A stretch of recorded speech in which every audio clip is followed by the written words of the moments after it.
Vai começar! Olá! Sejam todos muito bem-vindos ao universo da biologia molecular. Eu sou Eduardo Castan e você está na Masterclass Biologia Molecular de ponta a ponta da PCR ao sequenciamento de terceira geração. Sejam todos muito bem-vindos. Eu te falo. Vamos lá! Para quem não me conhece, porque eu sei que tem muita gente chegando aqui por conta dos anúncios, eu anunciei para fora dos meus seguidores, para trazer gente para esse evento aqui. Meu nome é Eduardo Castan, eu sou o criador do universo da biologia molecular. E se você não sabe o que é o universo da biologia molecular, é uma comunidade, um ambiente de troca de conhecimento, de aperfeiçoamento de conhecimento sobre biologia molecular e temas relacionados. A gente foca mais em biomol, nesse momento mais em biomol, mais DNA e RNA, mas é do universo da biologia molecular. Quais são os pontos de discussão aqui, só para vocês terem um norte, né, do que a gente vai falar? Bom, primeira coisa, eu vou falar sobre a biologia molecular como profissão, como ferramenta, como área de trabalho, que não é mais um diferencial profissional, e isso é uma coisa boa. Vocês vão entender por que isso é uma coisa boa. E depois eu vou, emendando esse assunto, mostrar para você por que às vezes é tão difícil aprender biologia molecular, por que às vezes a gente fica tão perdido, não sabe por onde começar, não sabe onde encontrar informação, não entende as coisas direito. Isso tem a ver com o nosso sistema de ensino, isso tem a ver com o ambiente acadêmico, que a gente andou até conversando lá no Instagram. Vou explicar que tem uma solução para isso, e a solução está relacionada a 5 elementos, que eu vou ensinar para vocês. São 5 elementos que vocês podem utilizar na vida de vocês, no dia a dia de vocês, para aprender, para se capacitar melhor em relação à biologia molecular. Depois desses 3 pontos iniciais, a gente entra na parte técnica da apresentação.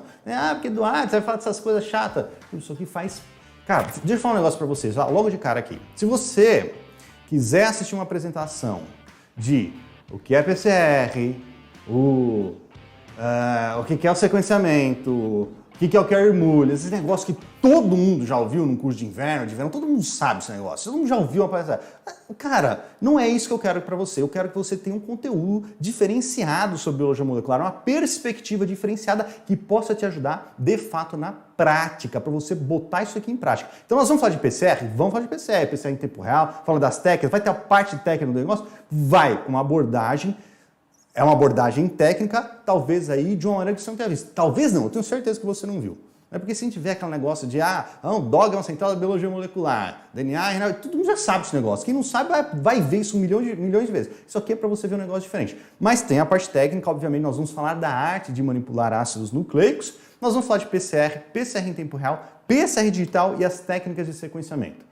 Lógico que nós temos aqui um tempo limitado, então nós vamos acelerar, não é acelerar, eu vou dar uma perspectiva, você vai ver, vai ser um negócio legal, eu condensei um negócio legal para você aproveitar esse conteúdo da melhor maneira possível, beleza?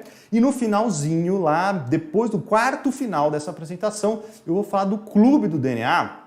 Eu vou falar exatamente o que é o Clube do DNA e eu tenho certeza que você vai gostar muito do que eu tenho para te falar. Não é, papinho não. Fique comigo até o fim que você vai se interessar de verdade porque eu tenho que te falar aqui, beleza? Bora!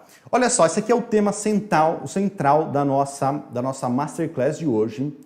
É a promessa que eu estou fazendo aqui para vocês, que vocês, como profissionais, seja em fase inicial de carreira, seja no meio do caminho, já um profissional avançado, você como profissional de biologia molecular, utilizando de alguma maneira a biologia molecular num nível básico, num nível avançado, superficial, profundamente, pode ser um profissional de sucesso aplicando 5 passos. Eu não quero falar passos porque não são passos, vocês vão ver que é um negócio que está tudo relacionado entre eles. São 5 elementos para você aplicar no seu dia a dia e utilizar a biologia molecular como uma ferramenta de trabalho, uma ferramenta para você se desenvolver, ser um profissional de sucesso, e isso independe do que é sucesso para você.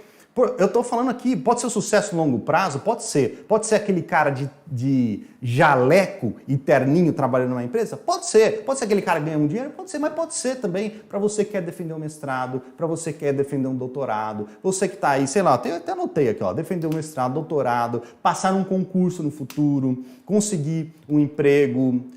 Ou você que está na graduação e está num processo de capacitação ainda, que simplesmente quer aprender esse negócio para se capacitar, para se diferenciar tecnicamente, sei lá, estudar uma prova, dar uma aula, não importa o que seja sucesso para você nesse momento, mas eu vou te ensinar um processo para você aprender esse negócio, que muitas vezes é nebuloso, difícil, complexo de entender. Os slides serão disponibilizados sim, mas eu vou disponibilizar para os membros do clube do DNA, que vocês vão entender como é que vocês podem ter acesso a isso e é facinho, facinho, facinho ter acesso, beleza? Aguenta aí comigo. Vamos lá. Então é o seguinte, ó, eu falei lá no slide anterior, são 5 elementos para ter sucesso usando biologia molecular. Mas, cara, tem um negócio meio esquisito nisso aqui. Pode soar um negócio meio de coach, né? Um negócio meio babaca, mas não é. São 5 elementos, eu vou falar dos 5 elementos. Ter sucesso, o que é ter sucesso? Utilizando a biologia molecular. Por que usando a biologia molecular? Por que ter sucesso e por que são 5 elementos? Tem um racional por trás disso que eu quero falar para vocês e eu quero começar falando sobre a biologia molecular. Que não é algo do futuro, como às vezes a gente ouve falar aí para alguns professores, biologia molecular é algo do futuro, é algo que vai ser genérico. Não é. A biologia molecular ela é presente e ela é futuro. Ela é aplicada hoje. Ela está na pesquisa, ela está no mercado aplicado, ela funciona, ela está envolta em nossas vidas, ela faz parte da sua vida. Eu nem te conheço. E você vai entender por que isso pode ser útil para você. Depois a gente vai falar do nosso sistema de educação que não favorece esse aprendizado. Muito provavelmente você não aprendeu biologia molecular durante a graduação. Talvez tenha aprendido, talvez. Talvez você tenha tido um professor bom, faculdade, sei lá. Mas a maioria, o caso da maioria das pessoas não aprendeu nem na pós-graduação e malemar na pós-graduação, na graduação e na pós-graduação, porque o nosso sistema não favorece o nosso aprendizado para essas técnicas que são muitas vezes complexas e muito menos o ambiente acadêmico que trava o nosso aprendizado.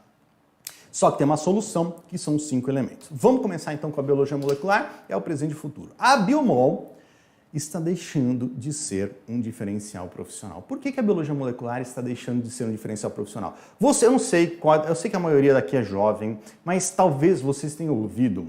Antigamente era comum a gente escutar algo dos nossos pais, dos nossos avós, né? Escutar assim, escutar em churrasco e festa de família, que para você ser um profissional qualificado, você deveria aprender inglês. Se você quiser ser contratado numa empresa, ter um diferencial profissional, você deveria falar inglês. Talvez vocês tenham ouvido, depois me fala aí se vocês já escutaram alguma coisa desse tipo.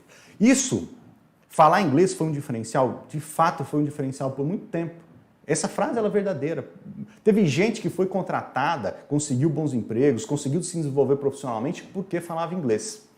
Ela talvez, o principal motivo dela ter conseguido a promoção dela, o emprego dela foi porque ela falava inglês, era ruim nas outras pessoas, mas falava inglês, que era algo diferencial. Só que o inglês hoje ele não é um diferencial. O inglês hoje ele é um pré-requisito. Você não vai ser contratado porque você fala inglês. Você pode deixar de ser contratado por não falar inglês. Você vê a diferença das duas coisas? Você não é contratado por falar inglês, mas você pode deixar de ser contratado por não falar inglês.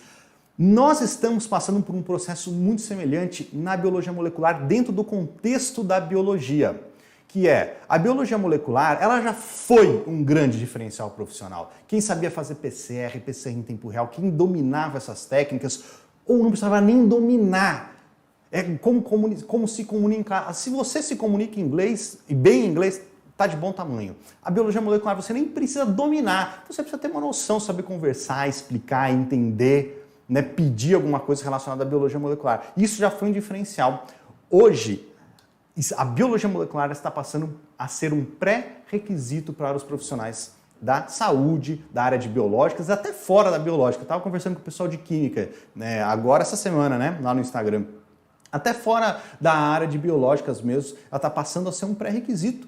Você é mais ou menos como saber ler e escrever. Você vai ser contratado, não é porque você sabe ler e escrever, mas se você não souber ler e escrever, você não vai ser contratado. A biologia molecular está caminhando para um processo como esse. É o momento de um profissional da área de biológicas, é o momento de qualquer profissional ter o conhecimento que seja no nível básico, mas com um básico de qualidade. Esse é o momento.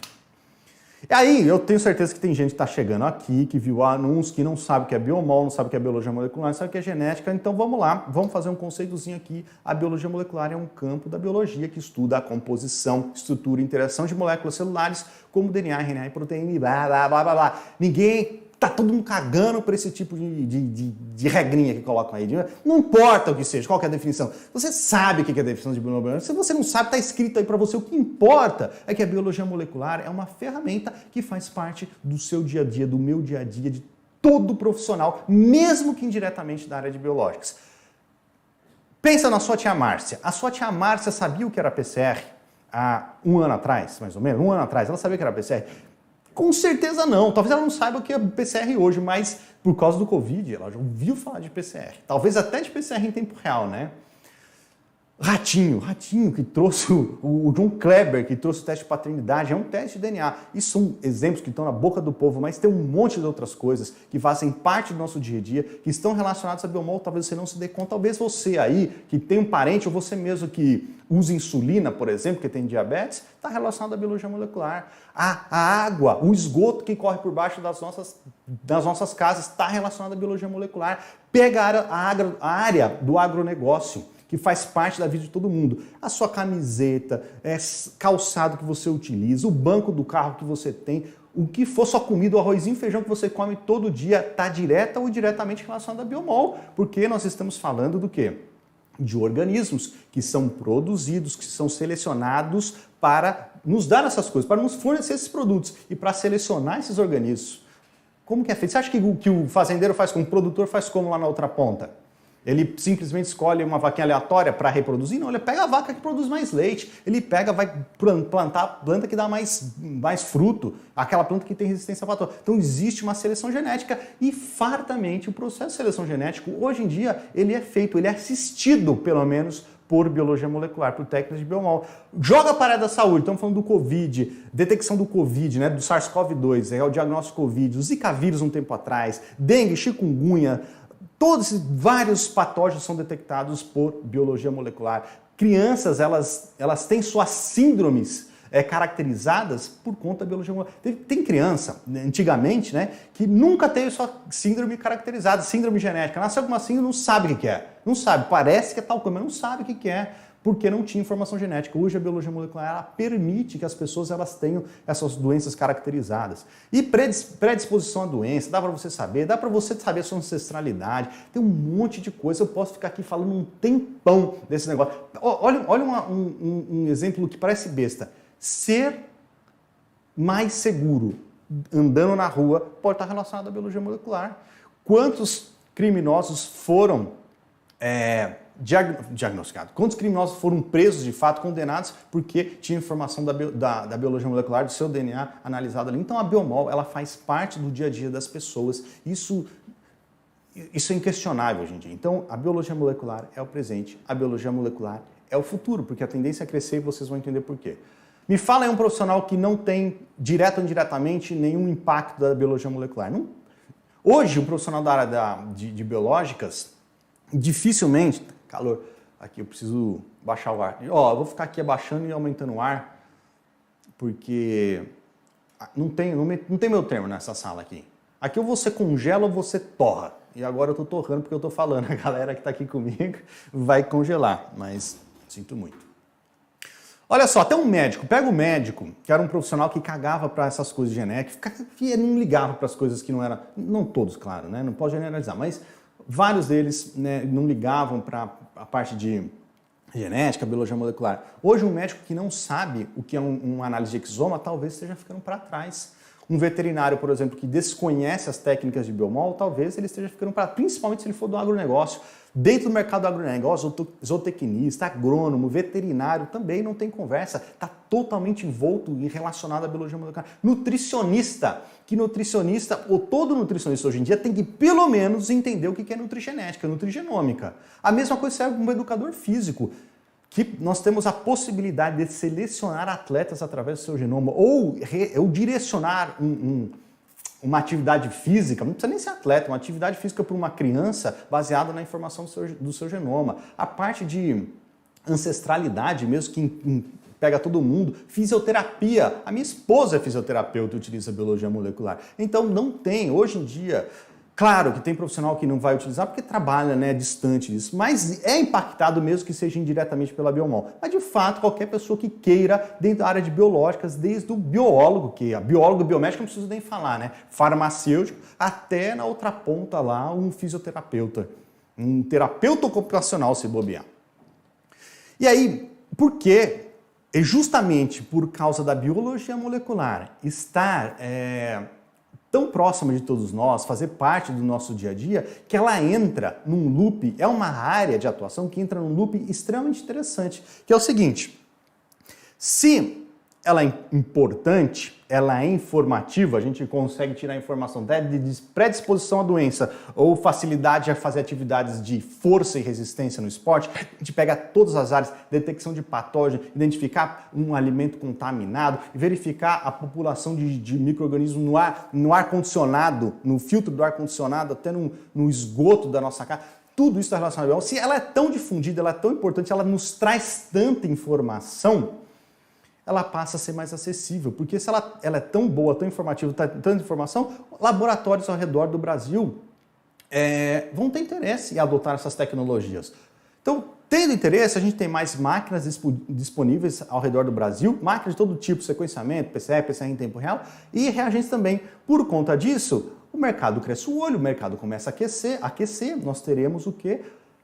Fornecedores surgindo, empresas trazendo tecnologias e produtos para dentro da biologia molecular relacionados a biomol. E quando isso acontece, aumenta a oferta. Se aumenta a oferta, o que acontece com o preço? Tende a cair. Se o preço tende a cair, fica mais interessante o mercado se aquece mais. Se o mercado se aquece mais, os fornecedores precisam se inovar, eles precisam criar inovação para não virar uma commodity, não virar um feijão e arroz que você vende pelo preço que o mercado paga. Os fornecedores, as empresas, elas têm que se diferenciar. Elas têm que criar tecnologias para sair da mesmice. E quando elas fazem isso, a tendência é facilitar o uso da biomol. Então a gente vai desde o quê? A gente vai desde PCR, Master Mix de PCR, que às vezes vem prontinho, você só precisa colocar o primer e a amostra, em alguns casos só a amostra, que até o primer vem ali dentro, até um sequenciamento de nova geração, que antigamente era um processo que levava 15 dias para fazer, hoje você faz em 2 dias com um processo 100% automatizado. Não é 100%, mas 95% automatizado, desde a extração do DNA até a análise dos dados na outra ponta. Isso facilita, e se facilita, o que acontece? Volta lá a ser mais acessível, mais laboratórios vão ter esse negócio, porque não precisa qualificar mão de obra, não precisa treinar gente, ou precisa qualificar menos, dar menos trabalho, mas vai fazer que diminui o preço, que aumenta, e assim vai, a gente entra no loop. Sabe aquele negócio que a gente ouve, às vezes, também em churrasco lá na Tia Márcia, a gente ouve o seguinte, quem trabalha com informática vai ganhar muito dinheiro, ou quem trabalha, imagine lá na época do Steve Jobs, quando estavam se desenvolvendo os computadores. Cara, você tá nesse momento agora, você vive um momento como viveu o Steve Jobs lá atrás, que a época é a era da biologia molecular. São as técnicas que analisam o genoma, que analisam DNA, RNA e proteína. Também eu falo mais de DNA e RNA porque eu não sei tanto de proteína. Você está vivendo esse momento, agora é o momento de você decidir se você quer surfar uma onda como essa ou se você vai deixar passar. E se deixar passar também não tem problema nenhum, faz parte da sua escolha. Só que existe um porém. Por que às vezes esse negócio de aprender biomol, entender como funciona uma PCR em tempo real, um sequenciamento de terceira geração, parece ser um negócio tão distante, tão difícil de aprender. Se você parar para pensar como eu começo a aprender esse negócio, onde eu encontro informações para aprender isso da maneira adequada, parece que está tão distante, né? Parece que é tão difícil. Olha só, aí a gente entra aqui, justamente naquele segundo tópico que eu estava falando para vocês. Por que é nebuloso aprender biologia? Por que existe uma nuvem em volta das nossas cabeças quando a gente fala de biologia molecular? Porque o nosso sistema ele não favorece o aprendizado. É simples assim, o nosso sistema não favorece o aprendizado, nem a faculdade, nem a pós-graduação e muito menos o ambiente acadêmico, que muitas vezes é hostil. Eu falei, né? Já falei, vou repetir aqui, a gente falou sobre isso lá no Instagram. Eu vou falar um pouco sobre isso aqui, eu não quero puxar isso porque senão a gente fica falando só disso, né? Que causa um sentimento ruim. Mas está relacionado com esse ambiente, ele desfavorece o aprendizado, ele desfavorece a nossa interação com a biologia molecular.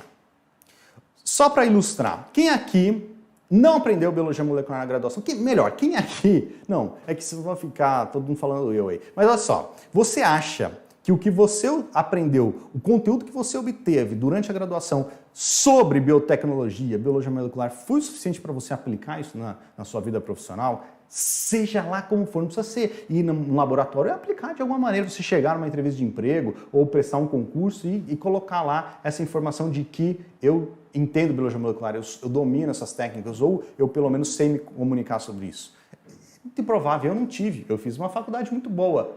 E eu tive um professor muito bom dentro dessa área, mas não aprendi tudo. Não dá para aprender. Talvez seja um biomédico, um biólogo que saiba, mas é difícil, cara. Na graduação, dificilmente você vai aprender. Até porque boa parte dos professores que dão aula de biologia molecular não entendem biologia molecular de uma maneira aprofundada ou uma maneira suficiente para dar uma aula. E não é culpa dos caras, não é culpa deles, não é culpa sua, não é culpa minha. É porque o sistema funciona assim. O que mais? Quem aqui pensou assim, vou estudar biologia, gosto desse negócio, gosto de genética, gosto disso que está falando aí, essa tal de biomol, vou dar uma estudada nisso. Quem aqui tentou começar e não sabe ou não soube por onde começar? Não sei onde começar. É difícil começar. As informações estão desencontradas. As que estão no mesmo lugar, talvez ali alguns livros, artigo científico, puta negócio chato que é aprender por artigo científico, é bom tecnicamente, mas é chato pra cacete. Pegar um livro com aquela conversa enfadonha, aqueles termos formais, né? Aquela coisa que é difícil, você lê a primeira palavra, a segunda você já não entende, aquele negócio.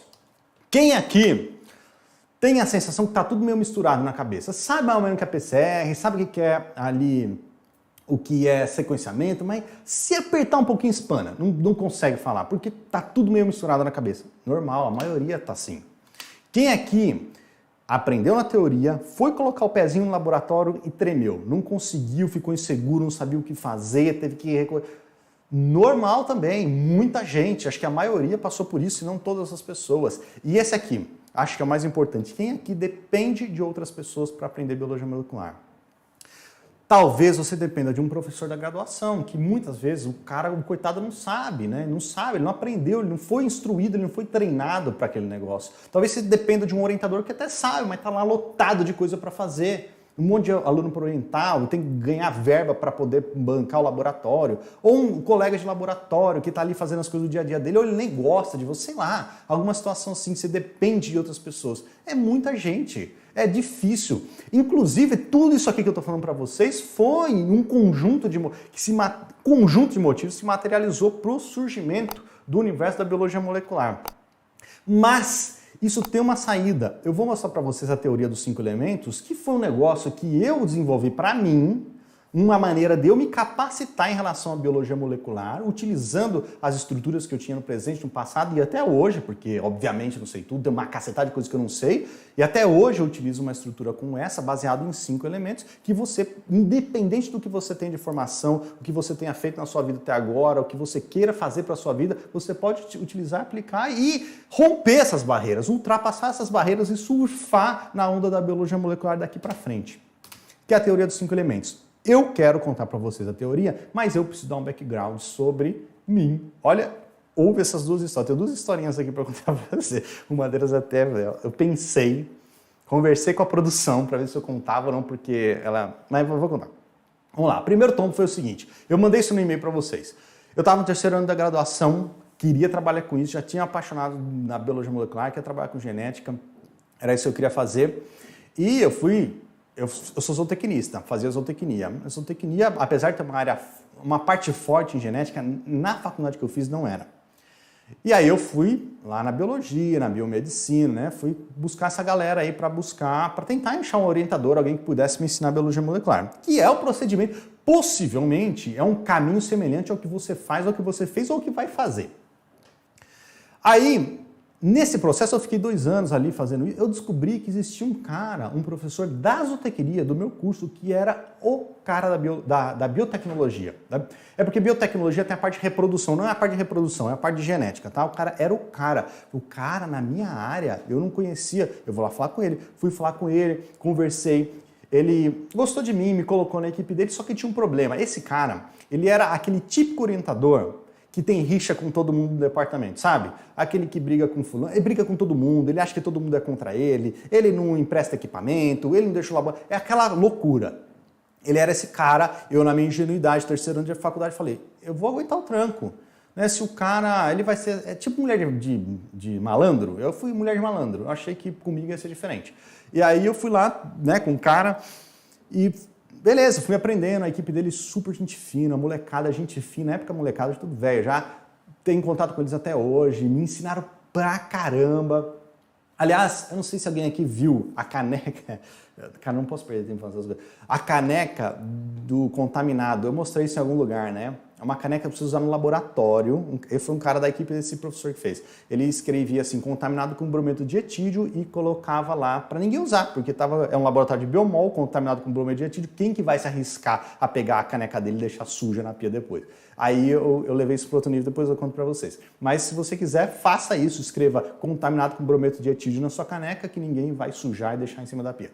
Mas voltando, esse professor tinha esse estigma, né? E eu achava que comigo ia ser diferente. E eu fui bem na equipe do cara, né? A gente foi evoluindo, fui aprendendo e fui chegando perto do começo do estágio 5º ano. E esse professor ia para Michigan, passar 1 ano, 2 anos em Michigan. E ele me chamou, Eduardo, você quer ir comigo? Você está aí no estágio 5º ano, vai fazer o estágio lá comigo. Eu falei, puta, eu adorei aquele negócio, né? Eu falei, meu Deus, eu vou conhecer outro país. Eu tinha um sonho de conhecer outro país. Eu tinha um sonho de conhecer os Estados Unidos. Eu falei, puta, eu vou para os Estados Unidos. Aquilo foi um negócio maluco para mim. E, obviamente, eu fui me preparar financeiramente, eu fui me preparar burocraticamente, porque tem que tirar passaporte, visto não tinha nada dessas coisas, preparei com a família, emocionalmente, aquele negócio todo, me preparei.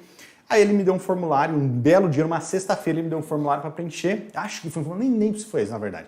Fiquei com uma dúvida para preencher, falei, não vou preencher agora, vou preencher depois com ele, junto com ele. Na segunda-feira ele falou, você preencheu o formulário? Eu falei, não. E não deixou nem eu terminar de explicar o porquê não. Ele falou, se você não tem a responsabilidade de preencher um formulário, deu uma bronca em mim, desnecessária, totalmente fora de contexto, quer dizer, pelo menos no meu ponto de vista era fora de contexto, e ele falou, tá cancelado o seu estágio. E cancelou mesmo, estava à beira do 5º ano para fazer o estágio, com tudo, as coisas todo meio caminho andado, financeiramente, emocionalmente, burocraticamente, e cancelou.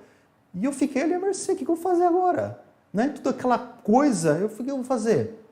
Por sorte, eu estava fazendo disciplina, a última disciplina do curso, tinha um cara lá trabalhando, e ele fazia um negócio legal, trabalhava com biologia molecular, trabalhava com PCR em tempo real, e eu expliquei para ele a situação e eu fiquei no laboratório desse cara. Que não era orientador, ele era orientado de uma orientadora, mas ele já era um cara alto nível no laboratório. Eu fiquei lá conversando com ele, né? A gente começou a trocar ideia, a gente começou a trabalhar junto, fiz o meu estágio de 5º ano lá com ele, foi um negócio legal. Então, deixa eu contar, o primeiro tombo, né? Então eu escrevi aqui o primeiro tombo foi esse. Não fui para Michigan, acabou, perdi essa oportunidade, não sei o que seria da minha vida ou hoje em dia se eu tivesse ido para Michigan, não sei, acabou, passou. Mas eu conheci esse cara, eu aprendi bastante biomol lá no laboratório dele e da orientadora dele, foi legal pra caramba. Eu me desenvolvi naquele laboratório, terminei, fiz o estágio lá, fiz o mestrado lá, comecei o doutorado lá. E chegou um momento, eu fui contratado pela Life Technologies. A Life Technologies era uma empresa gigantesca de biologia molecular, da área de bioinformática, de biotecnologia de modo geral, que veio ser comprada pela Thermo Fisher, e lá eu trabalhei por 7 anos. E boa parte desses anos eu fui especialista de produto. Então eu atuava tecnicamente lá dentro da empresa. Eu atendia cliente do Amazonas ao Rio Grande do Sul, viajando o país inteiro, dando treinamento, resolvendo pepino, dando palestra, dando entrevista. Foi um momento excepcional na minha vida, porque tecnicamente falando foi fundamental, e eu estou falando tudo isso não é para vocês entenderem onde eu vou chegar, vou estar todo terminando. Foi fundamental porque eu atendia clientes de todos os tamanhos, dos maiores laboratórios da América Latina até aquele puxadinho na FRJ, eu atendia toda essa galera e todo esse pessoal aí, eles tinham demandas diferentes, eles trabalhavam com amostras diferentes, eram contextos diferentes, situações diferentes.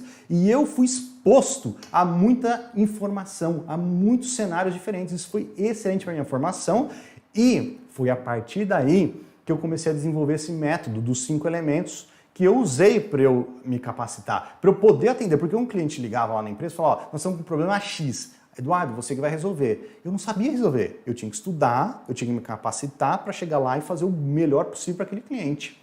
Então eu desenvolvi um método de aprendizado, de estudo, que não existia uma estrutura. Mas, olhando aqui para o nosso contexto hoje, dentro do universo da Biomol, e um negócio que eu vou contar para vocês, eu resolvi formalizar essa estrutura de aprendizado, que justamente rompe essa barreira que a gente estava falando lá atrás, de biologia molecular ser difícil de aprender, o nosso contexto, o nosso ambiente não favorece, as pessoas não estão dispostas a nos ajudar, tudo isso, ela rompe isso.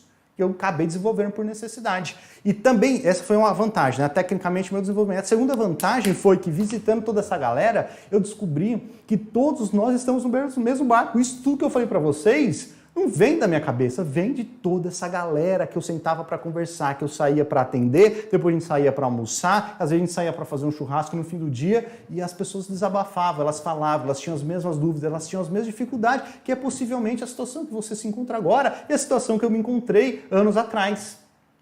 Então estamos todos no mesmo barco, porém isso foi muito bom no final das contas, foi excelente porque a composição de tudo isso que eu falei para vocês culminou na criação, no desenvolvimento do universo da Biomol. Em algum momento, trabalhando na Life Technologies, depois na Thermo Fisher, né, chegou um momento que eu falei, eu fechei o meu ciclo com essa galera, foi muito bom, foi muito legal, eu aprendi isso, só que agora eu quero expandir isso aqui para o máximo de pessoas que eu puder. E aí surgiu o universo da biologia molecular e nós estamos aqui neste momento agora, dentro do universo da biologia molecular, dentro de uma Masterclass, onde você pode ter a capacidade de aproveitar esse negócio que eu aprendi, aproveitar a experiência que outras pessoas que falam aqui comigo trazem para mim e eu utilizo isso no meu dia a dia.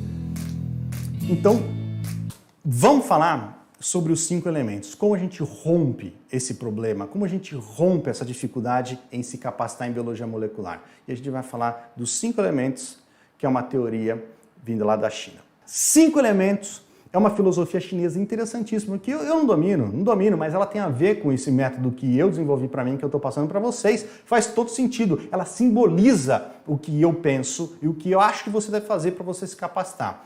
Madeira, fogo, terra, metal e água são 5 elementos dentro da teoria dessa filosofia chinesa que se relacionam entre si, que formam o mundo material. Estão relacionados ao mundo material, eles usam isso como símbolo para um monte de coisa, desde a acupuntura até lá na outra ponta negócios. Até desenvolver negócios, abrir uma empresa. Usa para tudo e ela cabe muito bem nisso que eu vou falar para vocês. Olha que legal, esses 5 elementos eles se interagem entre eles têm relação entre eles de alguma maneira. A madeira que tem interação com fogo e quando vai ser queimado vai adubar a terra em algum momento vai transformar e tal. Está tudo relacionado. Uma coisa está relacionada à outra e elas interagem entre elas. Essa é a ideia dessa filosofia. Tá? Eu estou passando aqui mais rápido para a gente também não perder muito tempo. E o que eu vou falar para vocês, os 5 elementos aqui para você romper essas barreiras difíceis e você surfar lá na biologia molecular, tem a ver com isso daqui. Vamos lá, vamos falar aqui. Primeira coisa, primeiro eu vou falar os oquês, o que são os 5 elementos, mais para o fim da apresentação, depois que eu falar das técnicas de biologia molecular, eu vou falar dos comos, como você aplica isso no seu dia a dia, beleza? Então a base, primeira coisa, você tem um conhecimento de base. Não adianta você utilizar a fórmula de Bhaskara para você que é um matemático, se você não sabe os fundamentos da fórmula. Aqui é a mesma coisa, não adianta você saber a formulinha, o protocolo de uma PCR, se você não sabe os fundamentos. Isso vai dificultar a sua vida ao longo dos anos. Isso vai te fazer um profissional menos qualificado. Então você precisa desenvolver base para poder lá na frente resolver um pepino, se sentir mais seguro no laboratório, você defender o seu mestrado sem que a banca te moa na porrada. Segunda coisa, a estrutura. Outra coisa interessante, é importante você ter uma fonte, poucas fontes de informação sobre biologia molecular, sobre aquilo que você está querendo aprender e que sejam de qualidade. Isso organiza uma estrutura para você, estrutura física mesmo, de você sentar, trabalhar, tirar a notinha ali, você ter a sua estrutura formalizada de aprendizado para você utilizar isso no dia a dia. O que é um negócio difícil, porque, como eu falei para você, da onde você vai tirar a informação da biologia molecular? Isso aqui são os oquês, eu vou falar os comos daqui a pouco. Depois tem o elemento número 3, que é a disciplina e a consistência, e é aqui que cai 90% das pessoas. Você não precisa, eu não estou falando para você ter disciplina e consistência de uma maneira agressiva. Você não precisa estudar 20 horas por semana. Você não precisa disso, não precisa disso. Você não precisa sentar e destruir um artigo científico todo dia. Não precisa. Eu estou falando para você, é uma disciplina simples, de você estudar 1 hora, 1h30 por semana. Pode até dividir esse tempo de estudo aí ao longo da sua semana. Isso eu garanto que você consegue fazer. Não precisa arregaçar de estudar. Não vale a pena você estudar 12 horas seguidas em 2 dias e depois nunca mais fazer. O que vale é você estudar um pouquinho por dia ao longo de um grande período da sua vida. É isso que vai diferenciar o cara que é médio do cara que é bom. Mesmo que você não queira ser bom, você vai se diferenciar fazendo isso, um pouquinho por dia. Olha só, é engraçado, tá tudo certo aí? É engraçado que aqui nas redes sociais, né, isso também funciona assim. Sabe quantas pessoas aqui já tentaram montar um perfilzinho no Instagram e não foi pra frente? Ou quantas pessoas aqui conhecem pessoas que tentaram montar um perfilzinho no Instagram e não foi pra frente? Sabe por que não vai pra frente? Não é porque o conteúdo é ruim. O conteúdo, muito possivelmente, é muito bom que você gerou, se esse é o seu caso. O problema é que você não teve consistência e não teve disciplina de fazer isso todo dia. É um negócio que a gente não para pensar, mas o longo prazo é a coisa mais importante na vida de um profissional. Os reconhecimentos, os louros, o fruto que você vai colher lá na frente, ela não vem no curto prazo. Não vem no curto prazo. Ela vem no médio prazo, no longo prazo. Muito possivelmente no longo prazo. Comunidade, você pode até se desenvolver o máximo que você conseguir sozinho, né? Ou através de livros e outras ferramentas, mas em algum momento você vai precisar de ajuda, você vai precisar falar com outras pessoas, talvez você queira compartilhar um protocolo que você fez e deu certo, talvez você precise de uma dica para extrair um RNA de planta lá sei lá, alguma coisa, você vai precisar de ajuda das pessoas. Então, o quarto elemento é você ter uma rede de contatos exclusiva sua, um negócio seu, que você confia, de pessoas que você gosta, que queiram fazer essa troca.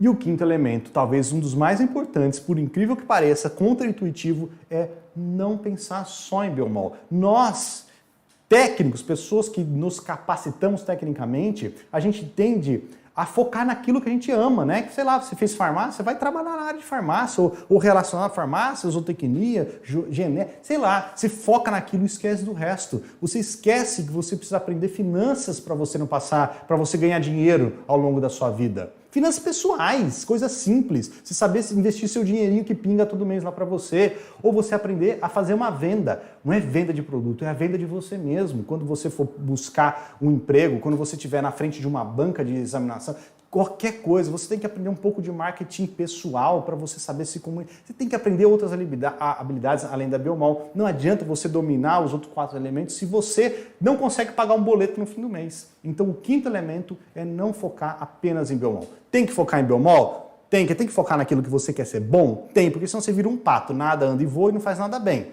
Mas você tem que aprender outras coisas também que estão totalmente distantes do nosso universo, da nossa realidade. E note como esses 5 elementos que eu falei para vocês relacionados a romper a barreira da dificuldade está relacionado com os elementos da China.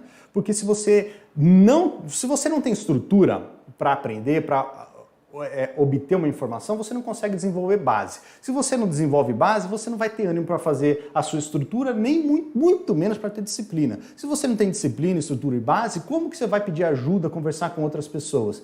E se você não tem dinheiro para pagar um boleto da conta de água, como é que você vai pensar em sentar para estudar biologia molecular? Então veja que esse negócio da China, essa filosofia chinesa, apesar de não ter nada a ver com a gente aqui, ela condiz muito bem, ela simboliza muito bem essa estrutura aqui que eu estou falando para vocês.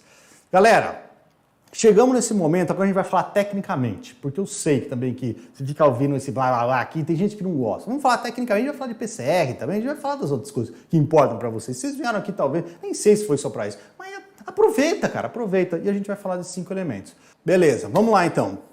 Vamos falar então de técnica. Os 5 elementos aplicados aqui nessas técnicas de fato, né, na vida real da biologia molecular. Olha que interessante, uma perspectiva que talvez você não tenha em relação à biologia molecular. Ou talvez tenha, não sei. Olha só, pensa num termômetro. O termômetro é uma ferramenta para você medir temperatura. Se eu colocar a mão aqui nessa mesa, eu não consigo dizer qual que é a temperatura da mesa. Eu não sei falar, eu sei que talvez ela esteja mais fria que a minha mão. Eu não sei qual a temperatura, mas existe uma ferramenta que, se eu colocar aqui de alguma maneira, interagir com essa mesa, ela vai me dar a temperatura, que é o termômetro. Olha só que interessante, então tem uma ferramenta que pega uma informação que eu não consigo analisar, que é a temperatura da mesa, eu não consigo analisar, eu falar que tá 37 graus, não consigo fazer isso. Mas existe uma ferramenta que se eu encosto aqui, ela me fala qual que é a temperatura da mesa. Ela me fala isso. Ela vai lá através de um visorzinho, seja por mercúrio, seja digital, não importa, ela me diz qual que é a temperatura da mesa. Se você parar para pensar, as técnicas de biologia molecular, a maioria delas, não são todas, tá? Mas a grande maioria, tira aquelas técnicas de manipulação, tipo CRISPR, tira isso da jogada. Pega as técnicas de análise de DNA e RNA e mesmo proteína. O que elas fazem? O que essas ferramentas fazem? Elas são ferramentas que nos dão Que elas pegam a informação biológica, que é algo que a gente não consegue ler, a gente não consegue olhar para uma molécula de DNA. Mesmo que a gente conseguisse olhar para uma molécula de DNA, a gente não consegue falar o que está escrito ali. Ela pega uma informação biológica, ela traduz essa informação biológica numa informação compreensível. Pode ser digital, por exemplo, uma informação digital. Então você pode pegar qualquer técnica, uma PCR em tempo real, sequenciamento de sangue, qualquer técnica, ela faz isso. Ela simplesmente pega uma informação biológica que está dentro da célula, num tecido, numa amostra, e ela traduz aquilo de uma maneira que a gente consiga compreender, que a gente consiga entender, analisar, metrificar. Simples assim. Só com esse conceito inicial, só você entendendo isso, eu vou tirar um monte de nuvem da sua frente. Eu vou eliminar um monte de dúvida que talvez você tenha na sua cabeça. As técnicas de biomol são tradutores, são ferramentas de tradução, traduzem informação biológica em informação digital. Qual que é a diferença da técnica de biomol para um termômetro? Que o termômetro você encosta aqui, ele te mostra a temperatura. As técnicas de biomol, você analisa um DNA, aliás, entre o momento de você conseguir analisar um DNA, RNA, uma proteína e você ter o resultado pronto, tem uma cacetada de coisa no meio do caminho. A gente tem um monte de coisa, mas a gente pode separar esse monte de coisa em 4 partes principais, que a maioria faz, né? Todo mundo, a maioria segue esse fluxo aqui. É coletar a amostra, você vai lá e coleta a amostra de um determinado lugar. Depois você precisa pegar, a partir daquela amostra, extrair seu DNA, sua RNA, sua proteína. De novo, fala mais de RNA e proteína, RNA e DNA, porque eu sei mais disso. Você pega o DNA e o RNA e tira de dentro da célula. Às vezes você precisa isolar aquele DNA e RNA para poder fazer essa análise. Às vezes não, às vezes deixar misturar ali com a célula mesmo, pode ser. Exemplo, para trazer para quem já sabe um pouco de biomol. Se você trabalha com SNP, detecção de SNP, genotipagem de SNP, talvez você não precisa fazer um processo de purificação. Mas se você trabalha com análise de expressão gênica, você precisa purificar essa amostra. Então existe aqui um processo que você extrai o DNA e o RNA, talvez você precisa, muito provavelmente você vai precisar isolar também. Aí entra o terceiro passo, que é a tradução em si. A técnica que vai traduzir a informação biológica para uma informação digital, e aí você analisa esses dados, né? Como você olhar para o termômetro, aquele risquinho lá do quem trabalha com mercúrio, né? Termômetro antigo de mercúrio, vai ter um risquinho lá, você tem que falar que 37 graus, 38 graus significa febre para uma criança, por exemplo, certo? Então você tem que analisar os dados, mas todo mundo vai cair dentro aqui desses 4 passos. Tradução da informação. Por que eu estou selecionando esse item aqui? Porque com o nosso tempo limitado, obviamente, a gente não vai ficar falando de extração de DNA, purificação, nem coleta de amostra, nem nada. Vamos focar nas técnicas, que é onde a gente consegue elaborar um pouco mais, onde está o holofote, né? Vamos falar um pouco mais do processo de tradução, que é justamente onde se diferencia uma técnica da outra. PCR. A PCR é uma técnica que permite que você amplifique. Quando a gente fala de PCR, amplificar significa fazer cópias. Significa fazer cópias de um fragmento específico, um fragmento alvo, aquele fragmento que te traz informação. Por exemplo, no caso do COVID, né, do diagnóstico do COVID, é um fragmento do genoma do COVID que te permite identificar, detectar a presença dele num paciente. Isso é PCR, né? Você consegue fazer PCR em tempo real. É aquele fragmento. A PCR ela te permite amplificar, fazer cópias desse fragmento específico do COVID. Ainda não foi traduzida a informação biológica está lá, que é o COVID contaminando uma pessoa, por exemplo, né? O SARS-CoV-2 contaminando uma pessoa. Ela não foi traduzida, né? Fazendo simplesmente PCR, você não sabe se aquela pessoa está contaminada ou não. Mas, geralmente, não é sempre, você pode fazer um monte de coisa com um produto de PCR, muito provavelmente a PCR está coladinha ali com uma outra técnica chamada de eletroforese, que é o processo de colocar um agente fluorescente naquele produto de PCR, lá no COVID, no SARS-CoV que estava contaminando uma pessoa, e aquele produto amplificado, copiado através da técnica de PCR, bum, vai gerar luz, vai emitir fluorescência. Aquela fluorescência, ela pode ser traduzida numa informação digital ou não, simplesmente a presença da fluorescência já te diz que o patógeno estava presente, por exemplo. Então você conseguiu sair de uma informação biológica, uma pessoa doente, uma pessoa que talvez esteja contaminada com SARS-CoV, esteja com COVID, você fez uma técnica que amplifica uma região específica do genoma daquele vírus, daquele patógeno, e uma outra técnica que faz aquele monte de DNA amplificado, aquele monte de cDNA amplificado gerar luz. E aquela luz te permite ver mesmo, olhar para aquele negócio e falar, pô, aquele negócio está ali, aquela pessoa tinha Covid, porque o RNA do Covid estava ali, do SARS-CoV-2 estava presente na amostra. Então, um exemplo, estou usando Covid, nem é por PCR convencional, mas o raciocínio é o mesmo, tá? Estou usando aqui esse exemplo para trazer para a nossa realidade do dia de hoje. A PCR em tempo real é a mesma coisa. Ela é uma PCR, amplifica um fragmento-alvo, faz cópias de fragmento-alvo e no processo de amplificação, pum, gera luz. O processo de tradução dessa ferramenta está relacionado com geração de luz. Uma geração de luz que não acontece só no final da reação, ela acontece ao longo de toda a reação. PCR digital, mesma coisa, é geração de luz, só que você não faz a geração de luz do tubo como um todo, da reação como um todo. Você particiona, você divide, você separa essa reação em diferentes pedacinhos, em diferentes porçõezinhas, e algumas delas vão gerar luz e falar que o patógeno estava presente. Não só presente, não só se ele estava presente, mas o quanto ele estava presente também. Sanger também é uma técnica de sequenciamento. Você descobre, você identifica, você decodifica a sequência de um fragmento alvo por luz. Só que aqui a gente não está falando luz de um fragmento como um todo, mas sim dos fragmentos individuais, dos nucleotídeos individuais, né? O A emite luz, um T emite luz, um G emite luz, um C. A gente vai falar dessas técnicas daqui a pouco, tá? Em detalhes. NGS é a mesma coisa. Pode ser um processo de geração de luz, pode ser um processo de variação de pH dentro da reação. Sequenciamento de terceira geração. Um negócio maluco. É a perturbação da corrente elétrica de uma membrana que vai determinar a sequência de nucleotídeos de um fragmento alvo sendo analisado. Microarray, geração de luz também em larguíssima escala, né? Vários fragmentos, todos sendo analisados ao mesmo tempo. E LAMP, que é uma análise visual, uma análise de cor de um tubinho que muda de cor por conta de uma reação química, se o patógeno está presente, se o fragmento... Estou falando do patógeno para exemplificar, tá? A gente pode extrapolar isso para basicamente tudo, mas o fato do patógeno, do fragmento alvo estar presente, aquela reação vai mudar de cor, uma análise visual da variação de cor. Técnica de LAMP. Vamos começar? Vamos falar das técnicas? Vamos começar com a mãe de todas as técnicas, que é a PCR. Não dá para não falar de PCR, né? A PCR, cara, se você assistir um áudio PCR, veja essa daqui, porque ela vai ser diferente. A PCR, ela é o Ctrl+C, Ctrl+V da biologia.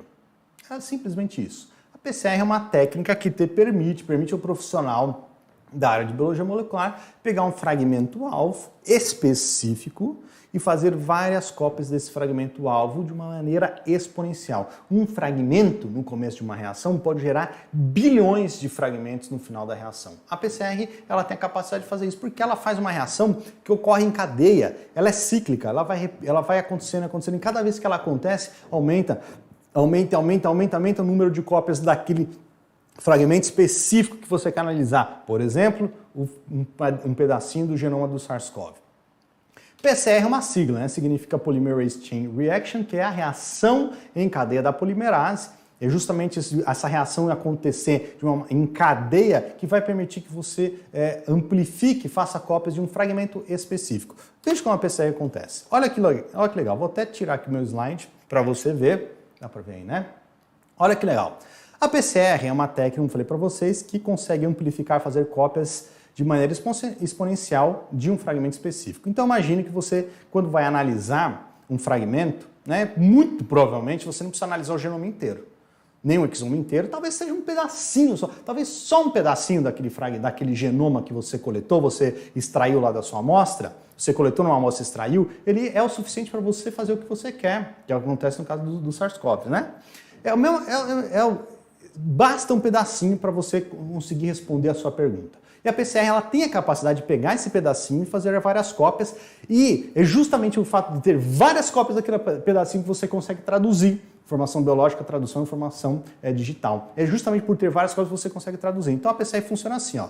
Tem aqui um monte de fragmento, um monte de DNA, imagine um genoma completo. Dentro daquele genoma tem um fragmentinho que é o que te interessa, tira o resto. Isso aqui não importa. A PCR ela tem a capacidade de isolar isso daqui, só aquilo que você quer analisar. E ela funciona, ela acontece de maneira exponencial ao longo da cadeia, né? É uma reação em cadeia de uma enzima, que é a polimerase. Que você pega esse fragmento, no final do processo de um pedaço da PCR, você gera uma cópia idêntica àquele fragmento. Você gera uma cópia idêntica. Depois, no processo seguinte, ao longo ainda da mesma reação, esse fragmento aqui, ele não simplesmente vai gerar outro, e esse aqui vai gerar outro. Não é isso que acontece na PCR. É melhor do que isso, porque esses dois fragmentos agora, eles juntos servem como substrato para gerar outros dois fragmentos. Então um fragmento gera dois fragmentos geram 4. Agora os 4 juntos, eles servem ao mesmo tempo para gerar mais 4, e agora você tem 8. Agora os 8 juntos, eles servem para gerar mais 8. Agora os 8, cara, os 16 servem para você gerar mais 16. Os 32 serve para você gerar mais 32 e assim por diante. E esse processo, ele se repete por 30, 40, 50 vezes. Deixa eu pegar um dos vermelhinhos aqui para não perder eles. Tá. Então, esse processo, ele acontece de uma maneira exponencial. E o fato de... Eu vou até passar aqui o slide porque eu tenho escrito isso. Olha só, a PCR é uma técnica tão poderosa, ela é tão poderosa que a sua vida aí que está me escutando, ela mudou por conta da PCR. Eu nem sei quem é você, não sei o que você faz, não sei como você vive, mas eu te garanto que a sua vida, ela poderia ser diferente, possivelmente ela seria diferente se não houvesse a PCR no mundo, se não houvesse essa técnica se desenvolvendo no mundo. E existem duas peculiaridades, duas características dessa técnica que fazem ela ser um grande diferencial em relação a tudo que já foi feito nesse mundo quando se trata de análise de DNA, que são esses dois E's. Especificidade e exponencial. Você consegue, na PCR, selecionar um fragmento específico, um fragmento alvo específico e amplificá-lo de uma maneira exponencial. Isso é tão poderoso que não só a técnica de PCR por si só é poderosa, mas ela é parte do fluxo de trabalho da grande maioria das outras técnicas que a gente vai falar. Sequenciamento, de PCR digital, PCR em tempo. Ela é parte, ela é tão poderosa que ela mudou, de fato, o curso da humanidade. PCR, se você parar para pensar, quem já sabe o que é uma PCR, você vai ver que a PCR, assim como a Biomol, né? Ela é uma receitinha. Um biologista molecular, no final das contas, ele não é tão diferente de um chefe de cozinha, um bom chefe de cozinha. Um bom biologista molecular, ele não é tão diferente assim de um bom chefe de cozinha. Você tem um protocolo, uma receita, você tem consumíveis, você tem ingredientes, você tem equipamentos, você tem um modo de preparo, você tem como fazer aquele negócio e a PCR não funciona muito diferente disso. A PCR tem ingredientes. Você vai precisar de um DNA para começar a partida do negócio. É o DNA inicial que você coloca ali dentro, naquele ambiente, que vai servir como molde. É ele que vai servir como substrato para a produção dos outros fragmentos cópias ao longo dos ciclos seguintes. Os nucleotídeos. Os nucleotídeos são as unidades formadoras da molécula de DNA. Se a gente fizesse uma analogia com uma casa, o DNA seria uma casa, os nucleotídeos seriam os tijolinhos para formar a casa. Precisa de uma DNA polimerase, a enzima que sintetiza, polimeriza as novas moléculas ao longo desse processo. Seria o pedreiro da nossa casa. Existe o primer, um par de primers, que são os elementos que dão a especificidade para a PCR. São os primers que selecionam dentro de um genoma completo só aquele fragmento que eu quero analisar. Existem os íons bivalentes, que são os íons cofatores da DNA polimerase para ela poder funcionar numa velocidade acelerada e você precisa de uma solução tampão, porque é uma reação. O fato de você gerar muita molécula de DNA, você tende a diminuir a variação de pH, então você precisa fazer a manutenção do pH da reação ao longo dos 30, 40, 50 ciclos de PCR. E aí vem o modo de preparo. Você pega todos esses ingredientes, coloca tudo no mesmo lugar, dentro de um tubo, leva esse tubinho com todos os ingredientes para o forno, 95 graus Celsius por 1 minuto, baixa a temperatura do forno para 55, 60 graus por 2 minutos, depois você eleva a temperatura do forno para 72 graus Celsius por 3 minutos, repete esses 3 últimos passos 30, 40, 50 vezes e depois você consome esse negócio aí gelado. Põe no freezer, beleza? É assim que funciona a PCR. A PCR é um negócio muito parecido com fazer um bolo mesmo. Não tem diferença. Sem glamour, parece um bolo. Vamos dar uma olhada nesses 3 passos aqui, ó.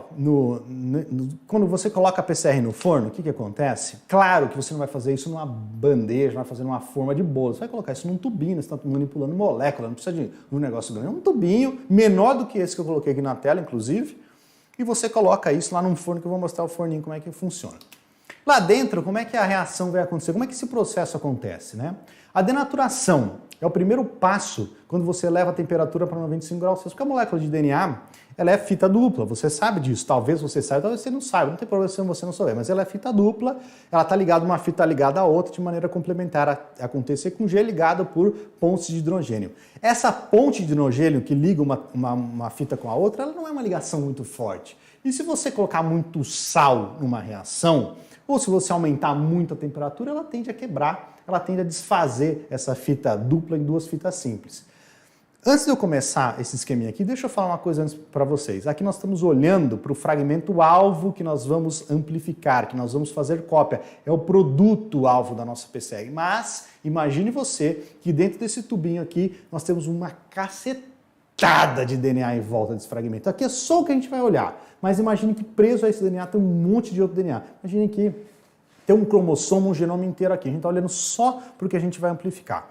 Quando a gente eleva a temperatura a 95 graus Celsius, aquela ligação que não é tão forte, né, das pontes de hidrogênio, elas tendem a se romper. Aquela molécula que é fita dupla, ela passa a ser fita simples. 2 moléculas, 2 fitas simples de DNA.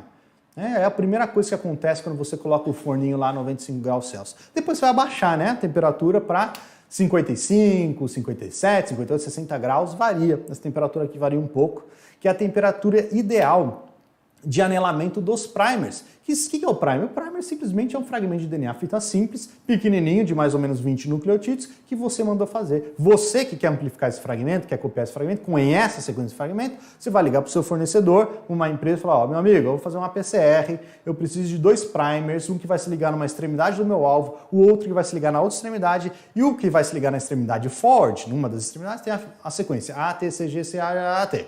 O outro tem a sequência T, C, C, A, porque ele vai se ligar de maneira complementar a com T, C com G. Nessa temperatura que eu estou mostrando aqui, ou mais ou menos nessa temperatura, o primer, que tem 20 nucleotídeos, cada um deles tem 20 nucleotídeos, ele tende a se ligar de uma maneira muito específica, somente naquela região específica.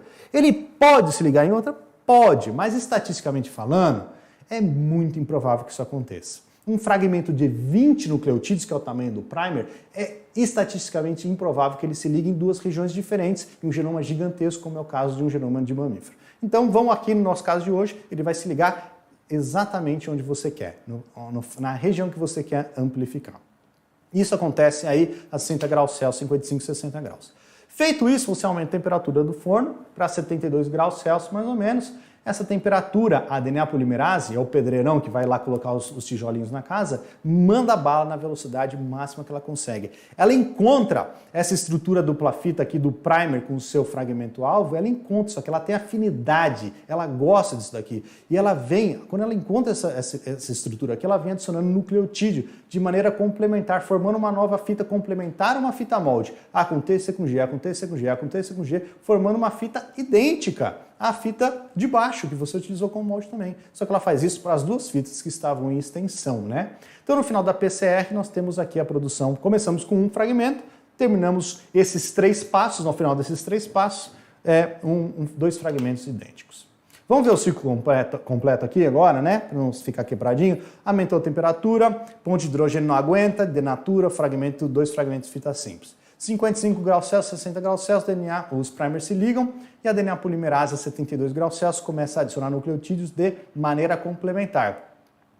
Começamos o processo com um fragmento, terminamos o processo com 2 fragmentos. Vamos repetir esses 3 passos agora pela segunda vez. A segunda vez vai acontecer do mesmo jeito. Agora você tem 2 fragmentos servindo como molde, servindo como substrato, e o processo vai se repetir sem a menor diferença. 95 graus Celsius denatura, 55, 60 graus Celsius anela os primers e 72 graus Celsius estende a fita. forma as duas novas fitas. Ao final desse segundo ciclo, nós temos 4. Agora a gente começa esse processo de novo, só que em vez de começar com 2, começa com 4. Cada um desses 4 vai gerar mais 2, formando 8 no final do processo e assim por diante. A gente vai repetir esse processo 30, 40, 50 vezes e aí no final de tudo isso aqui a gente vai ter com B de bola, bilhões de moléculas formadas a partir de uma única.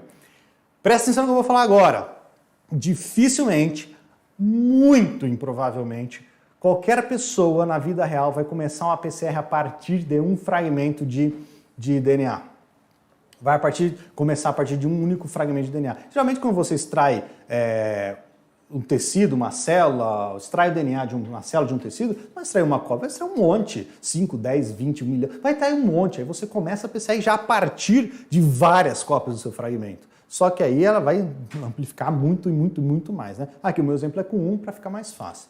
Então, para ficar bem claro, né? Amplificação, cópias do alvo. Começou com 1 no primeiro ciclo, no final do primeiro ciclo ou no começo do segundo ciclo você tem 2. Esses 2 fragmentos, cada um deles gera mais 2, formando 4. Esses 4 geram mais 2 cada um, formando 8, 16, 32 e assim por diante. No final, teoricamente, seriam 1 trilhão de fragmentos. 1 trilhão talvez não chegue a acontecer por motivos que não importam hoje, mas você tem uma amplificação exponencial do seu alvo. E o forno? Qual que é o forno que você utiliza nessa receita? Claro que não é um forno da sua casa, né? Existe um equipamento que faz esse processo de ciclagem da temperatura, que faz a termociclagem, que é o termociclador. Antigamente se fazia isso na mão, aliás, hoje existem tecnologias que são mais ou menos na mão também, né? Mas antigamente, mas hoje você tem os termocicladores que fazem essa variação de temperatura aí do jeitinho que você quer, temperatura que você quer, no tempo que você quer, da maneira adequada, e aí a amplificação vai acontecer. Tudo bem? Como é que estamos aí? Cara, essas fotos são bonitas, né? Essas fotos aqui, o que eu uso aqui é banco de dados, né? Banco de imagens, elas são bonitas, mas elas não condizem com a realidade, porque imagina esse cara fechando essa tampa aqui, esmagando esse tubo e fazendo uma PCR com o tubo todo esmagado, né? Mas elas são bonitas, eu continuo usando. Agora eu faço uma pergunta para vocês. Esse tubinho que vocês estão olhando aí é um tubo que foi utilizado antes da PCR. Esse tubo aqui, ele também é o tubo que você recebe no final da PCR. Quando você olha aqui para esse tubinho, que tem todos os reagentes que eu mostrei para vocês, dá para saber se a PCR funcionou. Funcionou ou não funcionou nesse tubo? Não dá para saber. Olhando para ele simplesmente não dá para saber. Vocês entenderam? Vocês notaram que falando da PCR pura e simplesmente, a gente não fez o processo de tradução ainda? Informação biológica, tradução, informação digital? A gente não fez tradução, porque você olhando para esse tubo aqui, não dá para saber se a PCR funcionou. Mas você, pesquisador, usuário da PCR, você pode pegar uma molécula, um agente fluorescente, o brometo de etídio, um cybergreen, por exemplo, são exemplos de intercalantes de DNA que emitem fluorescência, uma fluorescência muito baixinha quando estão em solução. Mas esses agentes intercalantes, esses fluorófilos, esses agentes fluorescentes, ele tem afinidade ao DNA, ou RNA mesmo. Alguns RNA, outros ao DNA, ele tem afinidade a ácido nucleico. E quando ele se encontra um DNA na frente dele, ele se liga, ele vai lá e se liga. E quando ele se liga, ele muda de conformação. Quando ele muda de conformação, ele passa a brilhar muito mais. Então, se você pegar um brometo de etídio, um cybergreen e pipetar, colocar ali naquele tubo, se a PCR funcionou, vai ter um monte de DNA.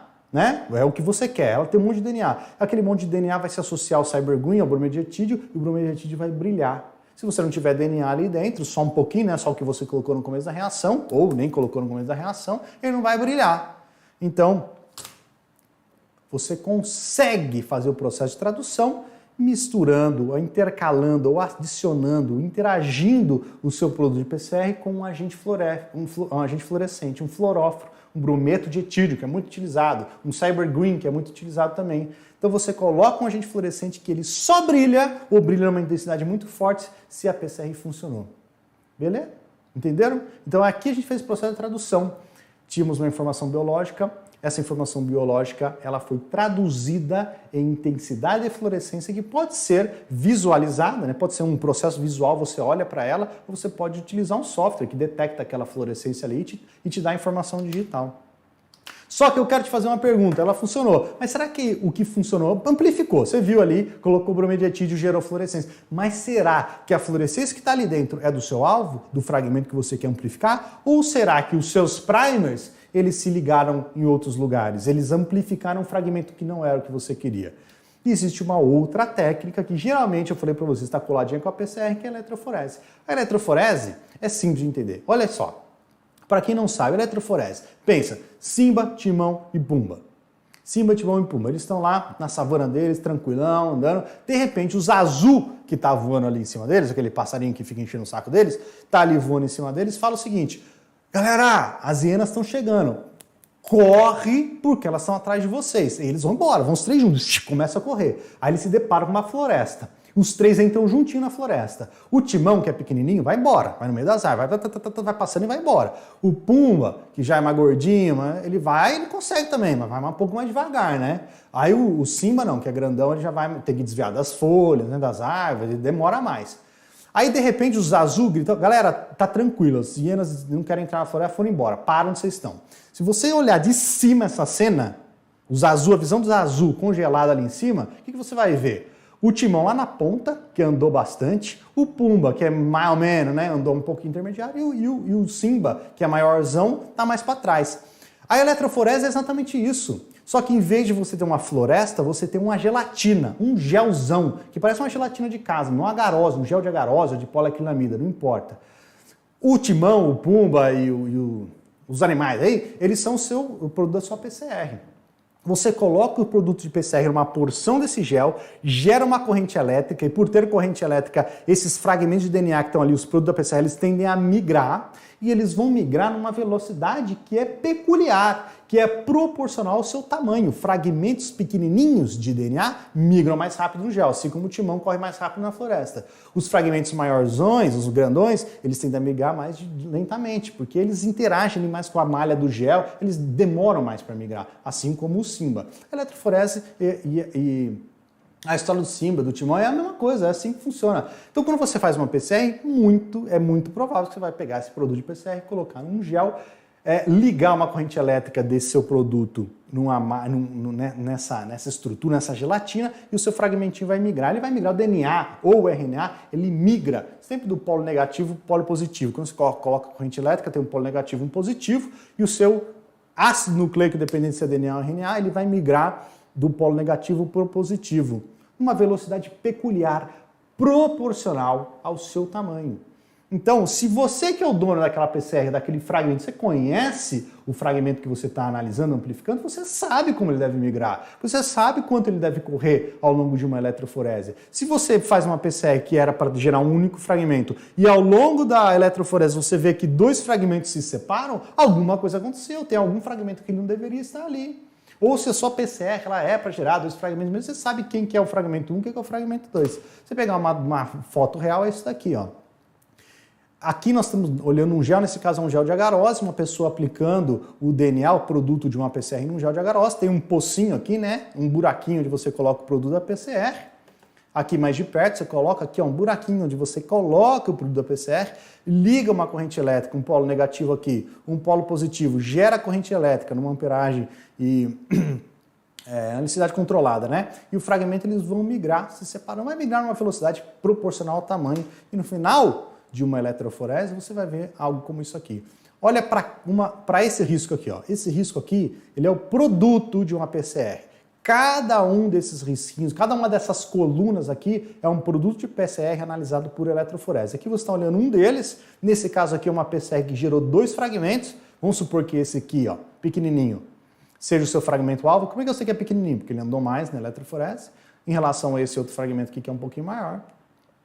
Por que tem dois fragmentos? Sei lá porque tem dois fragmentos, às vezes é um contaminante, às vezes a PCR era de dois fragmentos mesmo, alguma coisa desse tipo. Mas isso aqui é o resultado de uma PCR que foi aplicada num gel utilizado uma agarose. Agora, alguém um dia, quando eu falo alguém aqui, geralmente é um grupo de pessoas, pensou, dá para ser mais prático esse processo? Porque, pô, é fácil, né? Você faz uma PCR, um negocinho ali facinho, coloca num gelzinho, não é difícil fazer uma PCR, fazer uma agarose, é facinho. Só que não é muito prático, né? Quem faz uma pesquisa, beleza, ok.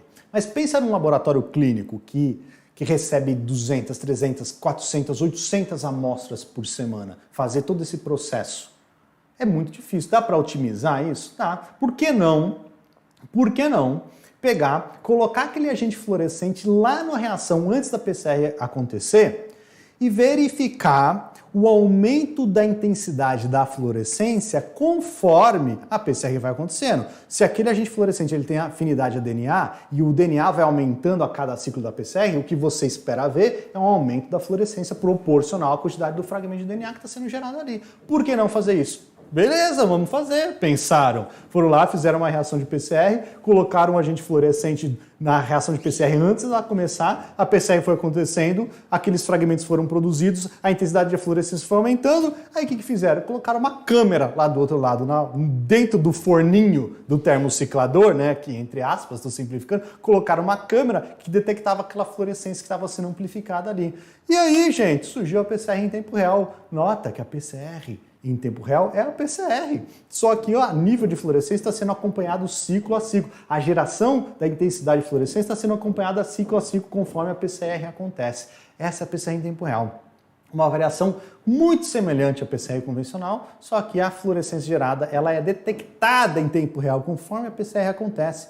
Aqui vocês estão vendo, ó, a reação 1, 2, 3, 4, 5, 6 reações de PCR em tempo real, né? São 6 fragmentos amplificando em pocinhos e reações diferentes, mas analisados aqui no mesmo gráfico, né? Aqui embaixo vocês conseguem até ver os ciclos da PCR. Conforme a PCR foi acontecendo, os ciclos foram acontecendo, a intensidade da fluorescência foi aumentando para cada uma dessas amostras. Beleza, então você consegue ver, existe um equipamento que também é um termociclador, né? Só que é um termociclador modificado, é um sistema de PCR em tempo real que tem a capacidade de citar a fluorescência produzida lá na amostra ao longo da PCR e detectar essa fluorescência quantitativamente. Esse processo aqui, além de ser muito mais prático, né? Porque você não precisa fazer um gel de agarose. Ah, mas como é que você sabe se aqui o fragmento é do tamanho que você quer, né? Será que essa fluorescência que está sendo gerada aqui é do seu fragmento? Aqui na PCR em tempo real você tem alguns controles para garantir que aquilo que está sendo gerado, aquela fluorescência que está sendo produzida, ela equivale, ela representa o seu alvo de fato, tá? Mas é o mesmo raciocínio. Então, eu esqueci o que eu estava falando. Tá falando do sisteminha, né? O sistema é igual, né? É um sistema muito parecido, só que em vez de ser um termociclador convencional, é um termociclador que tem a capacidade de excitar a fluorescência que está sendo produzida ali e detectar a fluorescência produzida ali.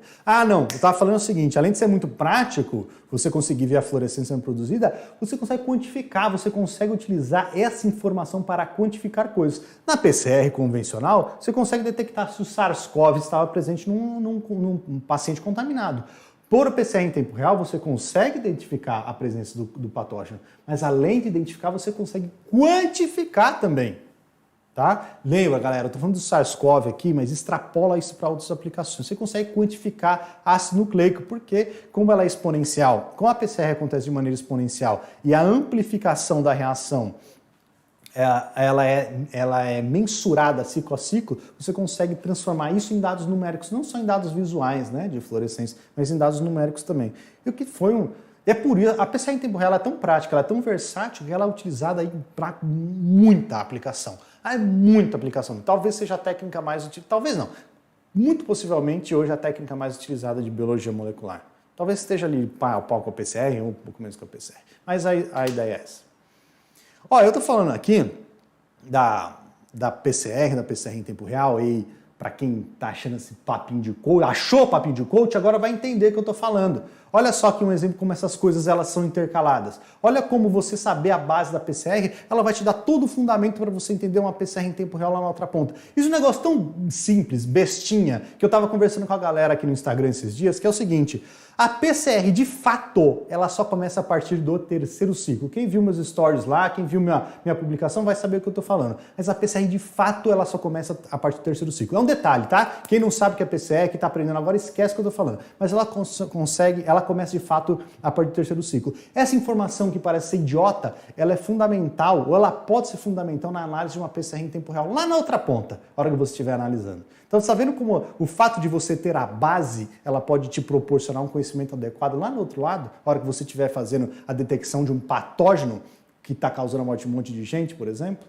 Então eu estou até agora, né, dentro desses cinco elementos, eu estou falando aqui da base e da estrutura. Mas a gente vai falar disso, das outras coisas mais pra frente. Vamos seguir aqui. PCR em tempo real, legal, bonito, funciona bem, versátil pra caramba, um monte de gente utiliza. Dá pra ir além? Dá. Olha só que legal. Quando a gente fala aqui de PCR em tempo real, qualquer técnica, tá? Qualquer técnica de biologia molecular, independente se é sequenciamento, não importa. Toda técnica tem um limite de sensibilidade. Você não consegue analisar um determinado alvo independentemente da quantidade que ele estava inicialmente na sua reação. Tem variação, tá? Tem técnica que aguenta, que é mais sensível, tem técnica que é menos sensível. A PCR em tempo real é uma técnica sensível. Não é a mais sensível, mas é sensível. Mas olha só que legal, quando você tem um alvo que ele é raro na sua reação, voltando para o nosso exemplo do SARS-CoV, se você tem um paciente que tem uma carga viral baixa do SARS-CoV, no processo do diagnóstico, talvez o que você vai ver é uma amplificação muito tardia, uma geração de fluorescência muito tardia lá na PCR, lá nos ciclos finais da PCR.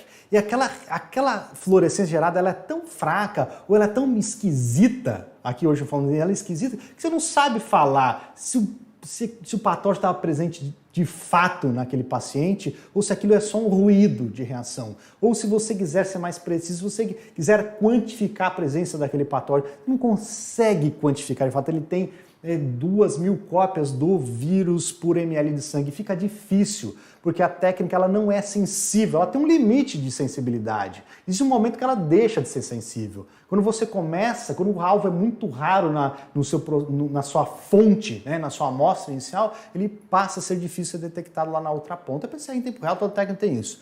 E aqui eu estou mostrando para você, cadê meu mouse aí? Ele sumiu. Ah, tá aqui. Aqui na PCR em tempo real eu estou mostrando uma reação, que ela tá acontecendo lá nos ciclos mais distantes da PCR, e notem que isso aqui é uma replicata técnica. O que é uma replicata técnica? São duas reações idênticas feitas em momentos separados. Elas têm que dar o mesmo resultado, que elas são tecnicamente a mesma coisa, mas notem que elas não estão amplificando aqui de uma maneira idêntica, Deveria estar um risquinho um em cima do outro, como está acontecendo aqui no preto, como está acontecendo aqui no rosa, mas nesse último aqui eles já não estão amplificando juntinho, porque tem uma variabilidade que está relacionada à sensibilidade da técnica. Então a pergunta é, dá para ir além da sensibilidade da PCR em tempo real? Dá para dar um passo a mais? Dá. Olha que legal o que desenvolveram. Um dia, alguém de novo pensou, se eu pegar essa reação aqui de PCR em tempo real, e em vez de eu fazer a reação como um todo, esses, sei lá, os 20, 25, 30, 50 microlitros de reação e fazer uma PCR, por que eu não pego essa reação e divido ela em milhares ou até milhões de porções? Eu fragmento, eu particiono essa reação em milhares ou milhões de pequenas porções e faço uma reaçãozinha individual a partir de uma reação zona de PCR em tempo real. O que vai acontecer? Você vai ter um negócio mais ou menos isso aqui, vai ser gota de chuva de um para-brisa, Mas esse monte, cada gotícula dessa que vocês estão olhando aqui, ela é proveniente de uma reação zona de PCR em tempo real que não foi sensível o suficiente para detectar aquele alvo raro. Você particiona isso em milhares ou milhões de gotículas, onde cada uma dessas gotículas vai ter todos os ingredientes de uma PCR em tempo real e talvez ela tenha o seu alvo. Algumas vão ter o alvo, algumas não terão um alvo. E aí você faz a amplificação, faz a PCR acontecer, coloca uma câmera em cima disso e vê o que acontece. Algumas gotas, a maioria das gotas não vai amplificar, não vai ter geração nenhuma de fluorescência.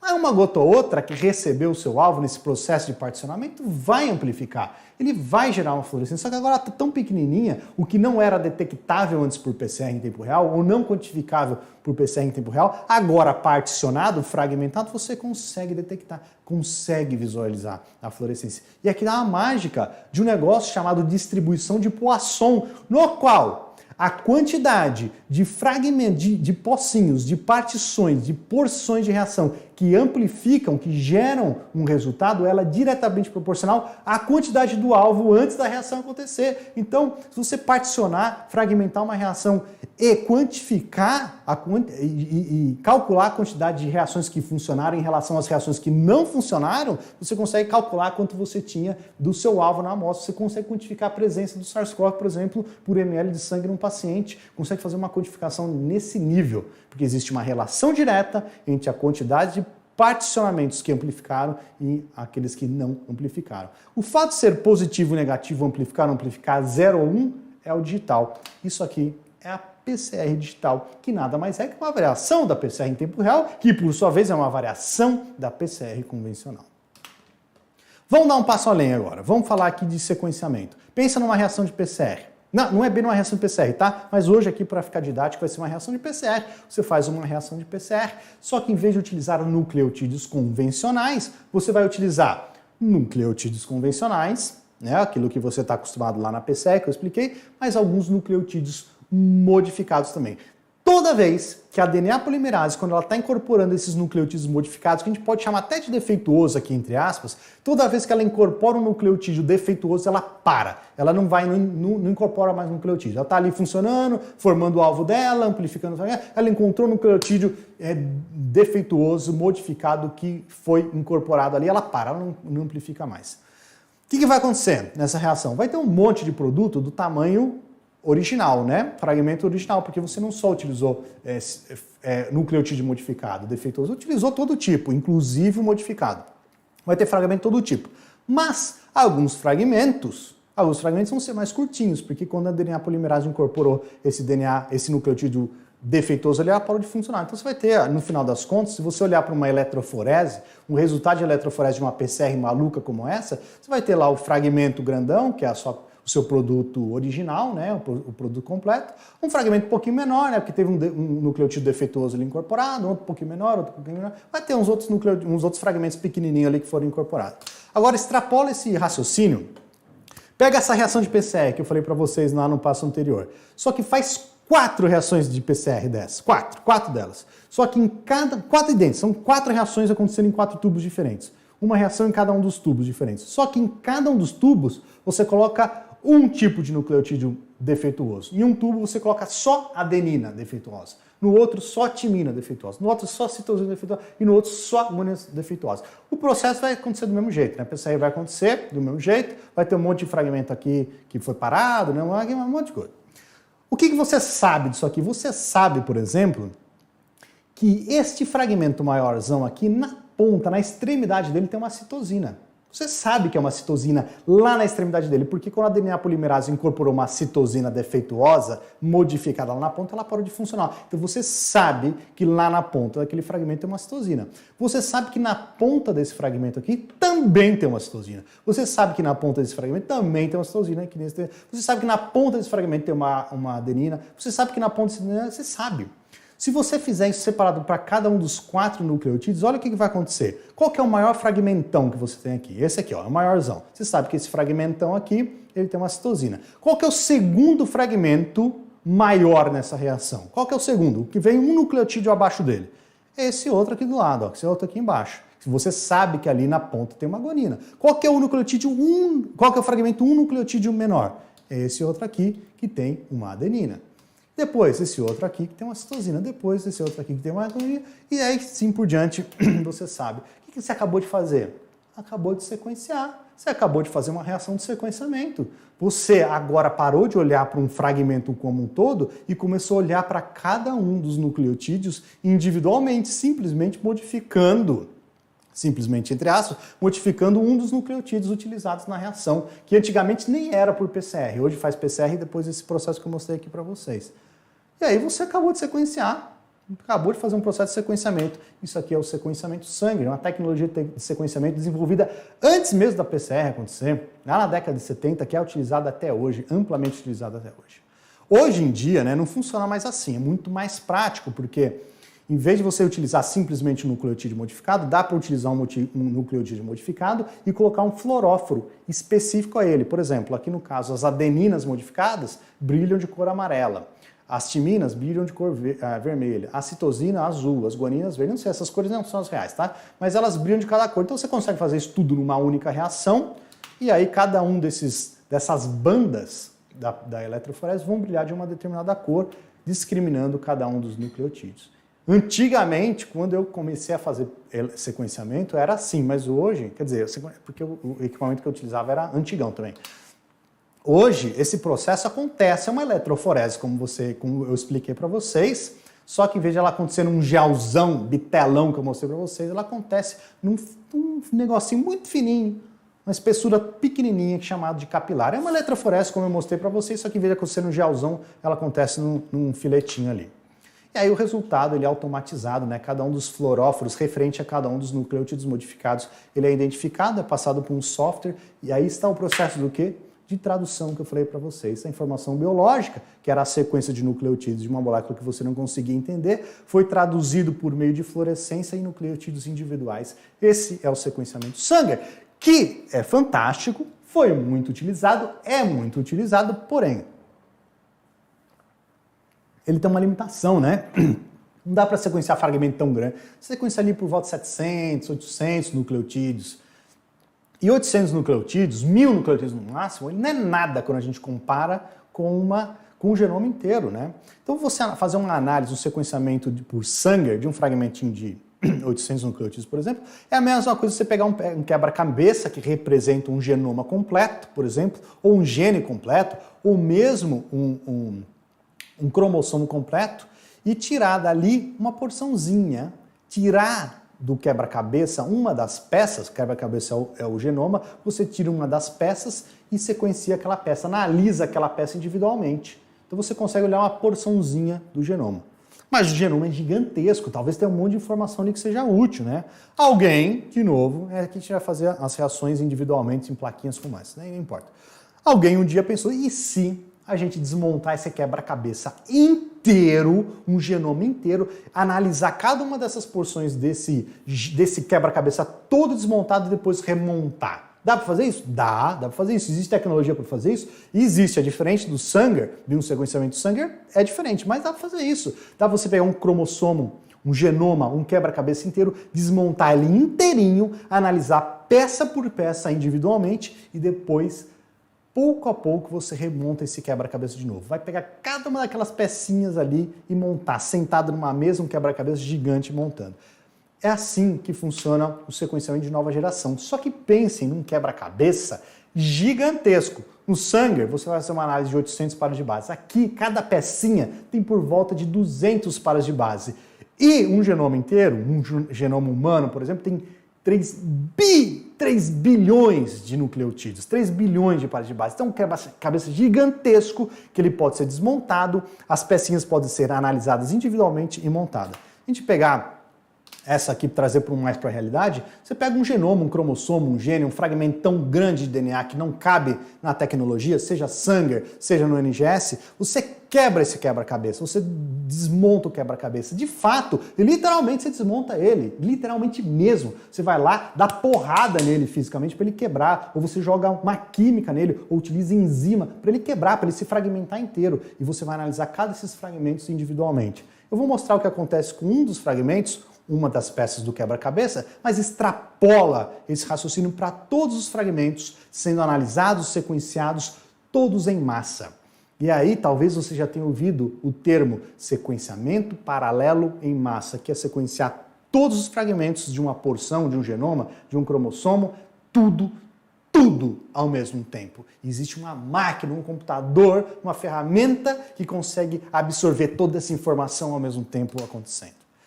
E o processo de tradução em si, né, que eu estou falando de quebra-cabeça, mas o processo de tradução, a informação biológica sendo traduzida numa informação digital, é muito simples. Ela pode acontecer também através de uma geração de fluorescência, ela pode acontecer através de uma variação de pH que acontece lá na reação específica para cada nucleotídeo, é uma ideia semelhante.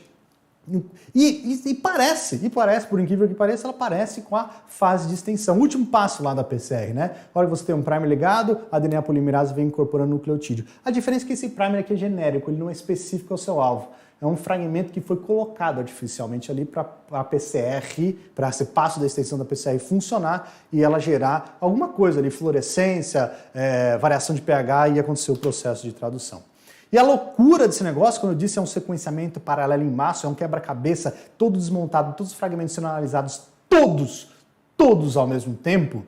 É louco, porque precisa ter um sistema que consiga captar aquela informação, todos aqueles milhões de fragmentos sendo sequenciados ao mesmo tempo. Então, numa porção geográfica, seja num chip, numa função, não importa o que seja, uma região geográfica, física, de uma porção ali, de um negócio que está sendo utilizado para fazer o sequenciamento, brilha um processo de tradução, né? Cada quadradinho desse que você está vendo aqui é um fragmento que está sendo sequenciado individualmente ao mesmo tempo aos outros. Então, em algum momento ali, no processo de sequenciamento, no processo de geração da tradução, tem uma informação, aqui é uma adenina, aqui nesse fragmento que está sendo sequenciado, nessa porçãozinha aqui, nós temos uma adenina.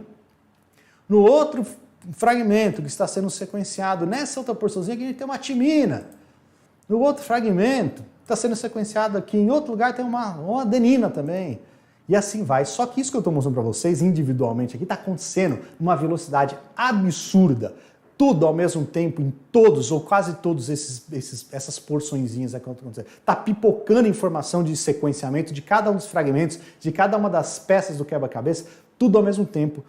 Tem um computador parrudo o suficiente para juntar todas essas informações. Eu estou mostrando aqui um quadradinho ridículo, né? Mas se você pegar um processo de sequenciamento de nova geração, nós estamos falando de milhões de quadradinhos como esse. Todos, ou quase, ou pelo menos 70% deles, gerando resultado a cada processo de sequenciamento. E tem um computador parrudão lá reconhecendo essa informação.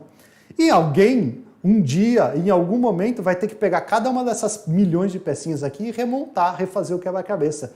É aí que surge a importância do Bioinformata, porque é o Bioinformata que faz, entre outras coisas, esse tipo de coisa. Ele remonta o quebra-cabeça. Beleza, deu para entender. Só que pegar um quebra-cabeça, um genoma, né, que é um puta negócio gigante, desmontar ele inteirinho para remontar depois, não é um negócio complexo demais? É difícil demais? Esse negócio ele não pode ser caro? Não pode ter perda de informação ao longo de todo esse procedimento?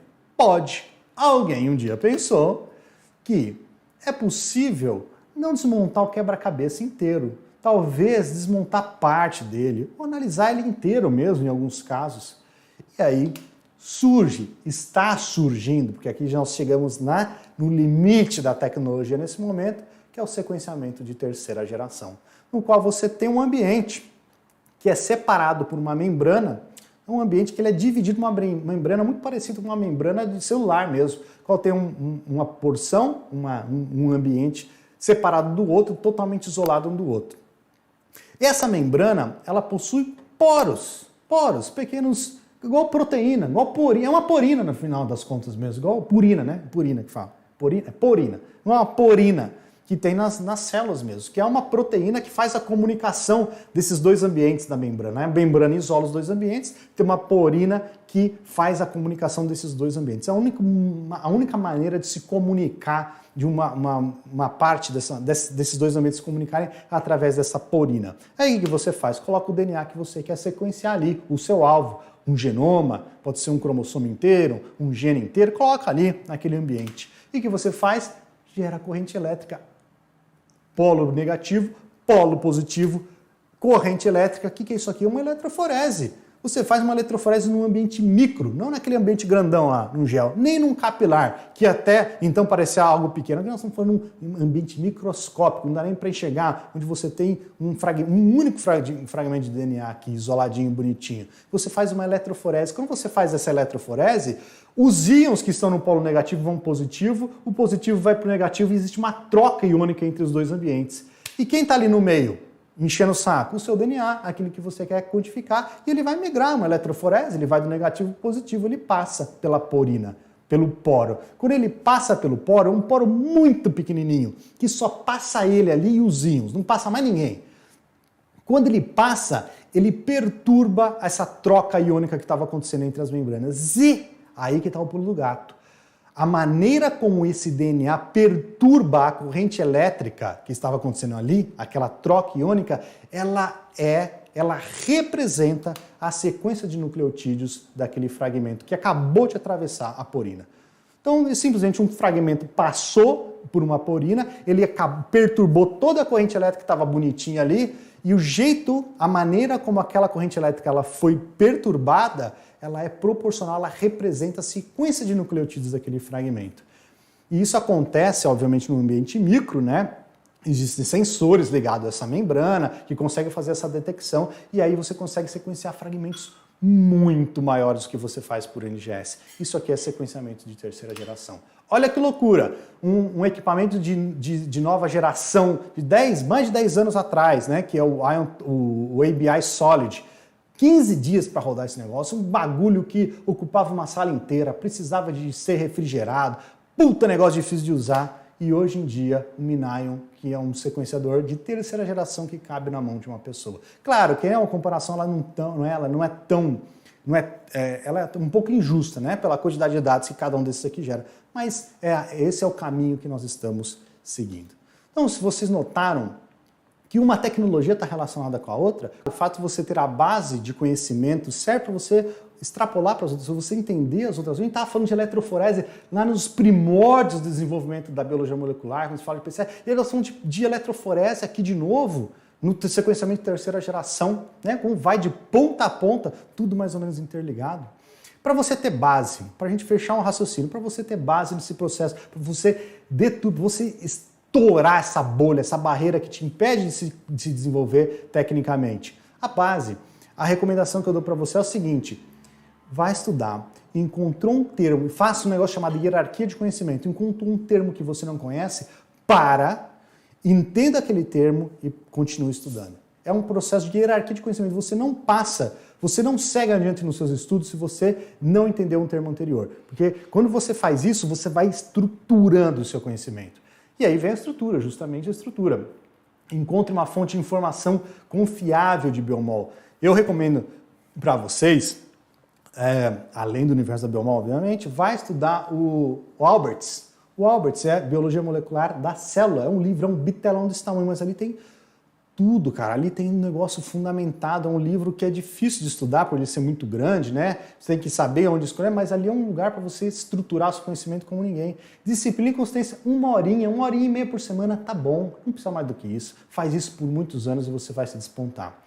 Comunidade, encontre pessoas que queiram trocar essa informação, que você confie, que estejam dispostas a conversar com você sobre biologia molecular, tirar suas dúvidas, você trocar conhecimento, isso faz toda a diferença. E não fique só focado em biologia molecular, porque você está fadado a ser uma pessoa, ter menos chance de ser bem-sucedido, menos chance de ser feliz pessoalmente se você focar só em biomol. Vai estudar finanças pessoais, vai estudar um pouco de marketing pessoal, vai estudar um pouco de vendas, isso vai te fazer bem. Pega 10% do seu tempo e aprenda essas outras coisas. Você pode fazer isso utilizando esse racional que eu mostrei para vocês, mas agora chegou o momento que eu vou falar do Clube do DNA, porque o Clube do DNA é justamente esses 5 elementos entregue para você, de mão beijada, para você se capacitar em relação à biologia molecular, seja lá o que quer dizer se capacitar para você. Pode ser um conhecimento básico, porque você está na graduação, pode ser um conhecimento avançado, que você quer defender um doutorado, ou porque você está procurando emprego e quer passar um concurso. O Clube do DNA é uma ferramenta, é um ambiente de aprendizado sobre biologia molecular e áreas relacionadas, para a gente sair dessa bolha, para a gente romper essa barreira, para a gente poder colocar em prática de uma maneira estruturada tudo isso que eu falei para vocês. O clube chama clube, mas na verdade o clube é uma escola. Por que ele chama clube e não escola do DNA? Porque a escola é chato e o clube não é um lugar para ser chato, é um lugar para ser legal, para a gente aprender biomol de uma maneira descontraída, sem o ego batendo lá no teto, para a gente trocar informação, para vocês aprenderem de uma maneira que seja gostosa. Você comer uma pipoca enquanto você assiste uma aula, por exemplo, ou tomando um chá enquanto você faz a aula ou assiste a aula. Esse é o objetivo do Clube do DNA. Esse é o ambiente. E o Clube do DNA ele traz esses 5 elementos, todos juntos, todos estruturados, do jeito que eu aprendi, do jeito que eu desenvolvi para mim, eu estou passando para vocês. Um negócio que mudou a minha vida e se você quiser, se for interessante para você, pode mudar a sua também.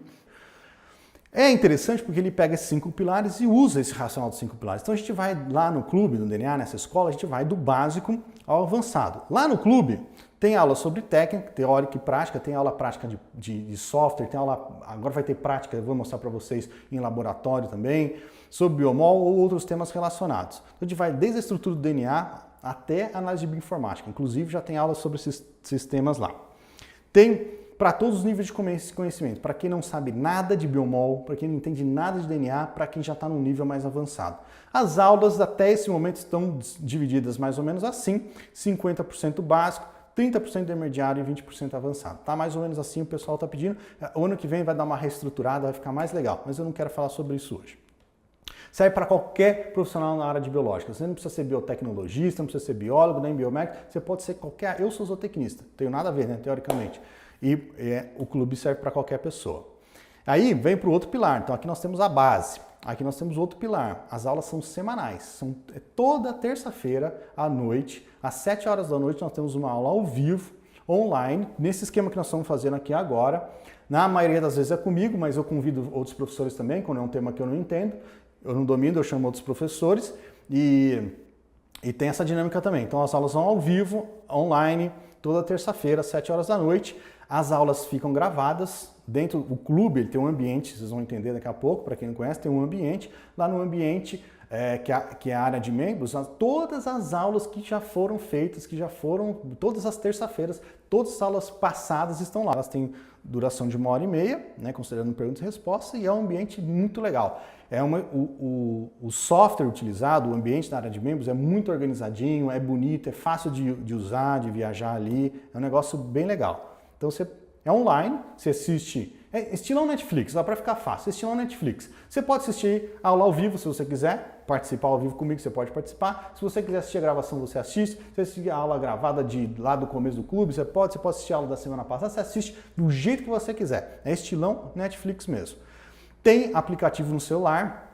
E o aplicativo é muito legal porque, além de você poder assistir no celular, você pode baixar as aulas no celular também. Tipo Netflix também, não tem filme lá que dá para baixar? Aqui é a mesma coisa. Na área de membros do Clube do DNA, no celular, você baixa a aula e assiste offline. Vai viajar para um lugar, vai pegar um ônibus, vai pegar um avião, você tem a aulinha gravada ali, não precisa de internet para assistir sua aula não. Então dá para baixar também no celular.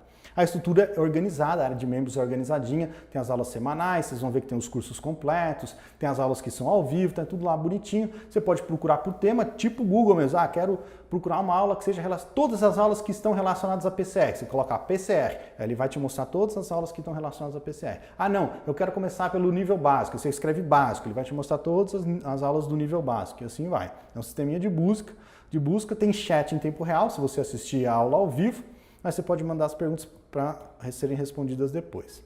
Tem espaço para tirar dúvida durante a aula, depois da aula.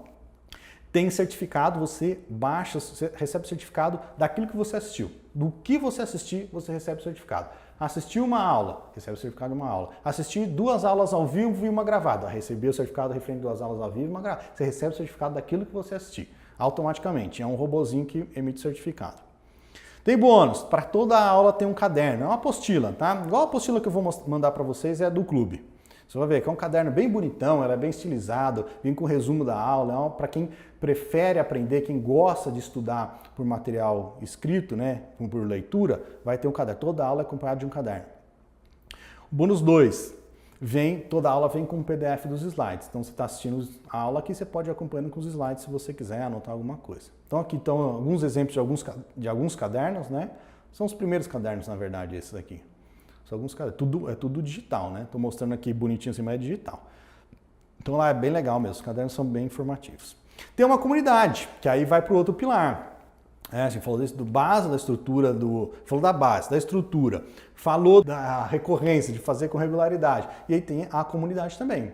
A comunidade Jaleco Furado é uma comunidade fechada para qualquer membro do Clube DNA poder entrar lá, acessar a comunidade e vai ali tirar dúvida, vai discutir, vai perguntar, vai oferecer parceria, vai pedir parceria, vai divulgar evento, vai falar o que quiser. É uma comunidade para vocês, para os membros do clube participarem. Então é legal, tem lá na comunidade Jaleco Furado, hoje tem acho que quase 400 pessoas na comunidade. Além disso, esse cara, membro mensal, ele vai ter acesso a Dois conteúdos esses. Esse que é muito legal, excelente, que esse aqui é um guia geral para concursos. Eu não sei aqui, depois alguém me fala aí no chat, quem conhece o Bruno do Biomedicina Padrão. O Bruno do Biomedicina Padrão é um dinossauro da internet, ele está na internet faz um tempão. Ele é um biomédico, tem um perfil gigante no Instagram, ele é fera, é referência na área dele. Ele é especializado, entre outras coisas, em concurso. E ele gravou uma aula especialmente para o universo da biologia molecular, especialmente para esse momento aqui da Black Friday, que é para quem tem interesse em passar em concurso. Quem quer lá na frente, sei lá, não sabe o que vai fazer, ou quer se preparar para passar numa prova, um concurso de biomedicina, de residência, sei lá, quiser passar no concurso, tem um guia que ele gravou, ele se disponibilizou, fez a gentileza e gravou um guia para quem quer passar em concurso. E os membros do Clube DNA têm outros benefícios. Eu não sei aqui, eu devia ter colocado, eu esqueci, que eu não queria deixar ela mais longa do que eu queria. Quem aqui conhece a Biomol? A Biomol é a loja do Clube DNA, é a loja do Universo da Biomol. Ela é mais do clube do que do Universo da Biomol, mas é uma lojinha do Universo da Biomol, no qual tem as camisetas, tipo essa daqui, ó, essa aqui é a camiseta da PCR, ó, 95, 60, 72, tá vendo? Tem a camiseta do DNA, tem camiseta, tem caneca, tem boné, o boné não tá aqui, não trouxe nada. Mas tem um monte de coisa lá, tudo voltado para a de Biomol. Quem é membro do clube tem um preço especial, tem 10% de desconto em qualquer coisa que tá lá. Tem preço diferenciado também nos outros cursos do Universo da Biologia Molecular. Toda vez que eu abro um curso, que são todos fechados, mas de tempos em tempos eu abro uns cursos, e o pessoal do clube tem descontão, sempre tem um desconto legal. E quando tiver evento presencial, que vai ter agora não, né? Vai ser em julho do ano que vem, vai ter um evento presencial, acho que vai ser em Barueri, se eu não me engano, vamos ver se vai ser lá mesmo. Tem vaga preferencial, eu abro primeiro para as pessoas do clube, depois eu abro para as outras pessoas. E se for cobrado, aqui esse evento vai ser gratuito, mas se for cobrado, tem preço especial também. Hoje o clube está com mais de 580 pessoas no total, tem mais de 580 membros. Eu não coloco exato porque é igual Netflix, tem gente que sai, tem gente que entra. Ainda bem que entra muito mais gente que sai, até porque a taxa de cancelamento é bem baixa do clube. As pessoas dificilmente cancelam. Mas tem gente que entra e tem gente que sai, normal. E quanto custa? O clube, ele foi criado para ter o menor preço possível, para quem quisesse aprender biologia molecular. Né? Eu vim falando aqui de aprender, de não depender de outras pessoas, de você conhecer, se formar, você entender como é que funciona a biologia molecular e assim por diante. Não daria para fazer um preço grande, não daria para cobrar um preço caro. Então, ele é o mínimo possível para a gente manter a estrutura funcionando do clube, para ele funcionar legal. Então, ele custa menos que um dogão com refrigerante. Tem duas opções. A primeira opção, que é o membro regular, que é o membro que paga todo mês, né? O cara não quer, ele quer fazer no estilo Netflix mesmo, vai pagar um mês que vem, vai pagando uma vez por mês, ele paga lá, ele tem uma mensalidade.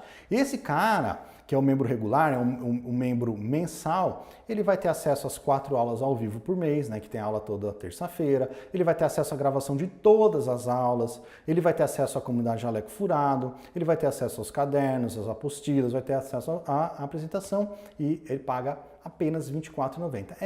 Se você parar para pensar, gente, R$ 24,90 é uma merreca, é uma saidinha que você vai para comer um dogão com refrigerante, já foi mais do que isso. Então é um valor acessível, mais acessível que dá para fazer para a maioria das pessoas aí. Então por isso que é um dos motivos que eu gosto do clube. Mas você pode não acreditar em mim, você quer conhecer o clube, você quer ver as aulas, às vezes você não vai gostar disso, você pode testar o clube. Você vai lá, acessa o clube e testa ele por 7 dias grátis. Você pode assistir o que você quiser nesse período de teste. São 7 dias para você assistir o que você quiser que está lá. As aulas, os cursos, tudo que tem lá você pode assistir durante 7 dias sem pagar nada. Gostou? Fica. Não gostou, vai embora, não tem problema nenhum. Ou pensa, volta um dia, tem gente que faz isso, que cancela, vai pensar e volta, já aconteceu. Então é aquele esquemão, cancele quando quiser, tipo Netflix mesmo. Só que tem uma outra opção, essa é a primeira opção, são os membros mensais, que eu chamo de regular. É um membro mensal, ele paga a mensalidade todo mêsinho lá, ele paga os R$ 24,90 para ter acesso a tudo isso do clube. Mas tem uma outra opção. Essa outra opção, a segunda opção, é um tipo de membro de filiação que tem acesso a coisas extras lá dentro. Porque dentro do clube, além das aulas semanais, tem cursos completos. Nesse momento nós temos o que lá dentro? Nós temos um curso que ele é fechado para os membros anuais, Eu já vou explicar isso. São as pessoas que pagam a anuidade do clube. É um curso sobre o mercado de atuação dentro da biologia molecular. Quem quer trabalhar com oncologia, com pesquisa, quem quer trabalhar com forense, tem lá os mercados de atuação dentro da área de biomol, explicando cada um desses mercados, as características dele, características do profissional dele. É um curso bem legal.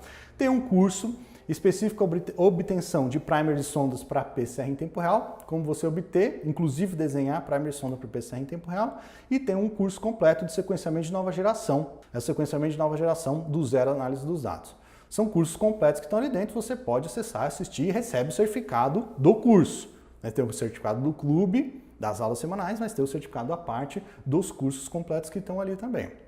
E a novidade que eu estou falando aqui agora para vocês é o curso completo, teórico e prático. Teórico e prático, não é você fazendo na prática, sou eu na prática, a gente não consegue fazer nada prático ainda. Agora, no ano que vem vai conseguir, mas ainda sou eu gravado no laboratório, fazendo na teoria e na prática um fluxo de trabalho da PCR em tempo real. É PCR em tempo real da extração da amostra até a análise dos dados. Esse curso está sendo gravado nesse momento e ele vai estrear em dezembro.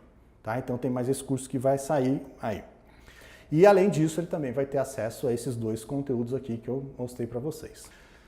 Como é que funciona? O que é esse tipo de filiação? Esse aqui é um membro que tem um compromisso anual. Ele tem um compromisso anual. Esse aqui tem um compromisso mensal, ele paga lá todos os meses. Esse aqui ele tem um compromisso anual. Ele vai pagar como ele quiser, mas ele não pode cancelar a qualquer momento. Ele tem que ficar 12 meses lá no clube. Esse membro regular, ele entra e sai a hora que ele quiser. O membro titular, que é o anual, ele tem um compromisso anual. Ele entra, ele só vai poder sair dali um ano, se ele quiser sair. Mas, em contrapartida, além dele ter todos os benefícios do membro regular, ele tem acesso a esses 4 cursos, né? Mercados de atuação, o guia prático lá de obtenção de óligos, primers e sondas, o curso de sequenciamento de nova geração e o curso teórico prático que vai sair de PCR em tempo real. Ele tem acesso a tudo isso. Além disso, ele paga mais barato. O quanto ele vai pagar mais barato depende de como ele quer pagar. Se ele quiser pagar em uma vez, pagar a anuidade uma vez só, ele pode, vai ter um desconto lá de 2 mensalidades. Se ele quiser dividir em 12 vezes e pagar como paga um membro regular, um mensal, ele pode também, vai pagar mais barato. Quem paga em 12 vezes paga 24 e 26, paga mais barato. Então sim, tem uma grande vantagem em ser um membro titular, um membro anual. Também tem 7 dias de garantia, quem quiser testar, o membro titular pode testar, o anual pode testar, 7 dias do mesmo jeito. E vocês podem estar ouvindo falar que blá blá, o clube, você que está querendo vender, lógico, estou querendo vender, mas você pode escutar as pessoas também que estão lá dentro do clube. Olha só, fizemos uma pesquisa no final do semestre passado, 97% dos membros do clube avaliaram o clube com nota 4 e 5, né? Avaliação de 0 a 5. 4 a 5, 97% entre 4 e 5. Então teve uma nota só que foi 3, o resto tudo 4 e 5. Se você não acredita em mim, essa foi uma avaliação interna, mas tem uma avaliação externa também, que é o próprio Hotmart que faz, que é onde o curso está hospedado. Vai lá ver, tem uma notinha de 4.9, de 0 a 5 tem 4.9. Para finalizar, que é um sistema de pagamento, fiquem tranquilos, se você tiver interesse, o pagamento super seguro, se não fez compra na internet, fica tranquilo, super seguro. Todos os cursos do Universo da Biomol são aqui por essa plataforma de pagamento. Nunca em nenhum momento teve nenhum problema, dá para pagar cartão de crédito, com um cartão caixa, PayPal, boleto, débito bancário, como você quiser pagar, você consegue fazer o pagamento. O Universo da Biologia Molecular é uma empresa registrada oficialmente, ela existe oficialmente, então tem emissão automática mensal de nota fiscal. Então, se você se matriculou no clube, automaticamente você vai receber, depois do tempo certo, as suas notas fiscais, tá? E por isso, o Universo da Biomol ser uma empresa formalmente consolidada, você pode pagar esses cursos com taxa de bancada. Então, se você tem uma taxa de bancada lá e quiser pagar o Clube DNA com ela, pode, porque você vai receber nota fiscal, você vai fazer lá o seu relatório depois, mas pode pagar. Então, como é que você faz para entrar aí no Clube DNA? O que você vai fazer? Simplesmente, eu vou deixar os links aqui embaixo, clica aí que você vai cair na página do clube. Na página do clube você vai ver todas essas informações que eu passei para você, estarão lá. Valeu demais, pessoal que ficou até agora aqui comigo, brigadão, valeu por vocês terem participado, de coração, espero que tenha sido bom para vocês. A gente se vê aí ou no Clube DNA, ou aqui no YouTube, ou nos próximos eventos. Valeu, galera! Boa noite!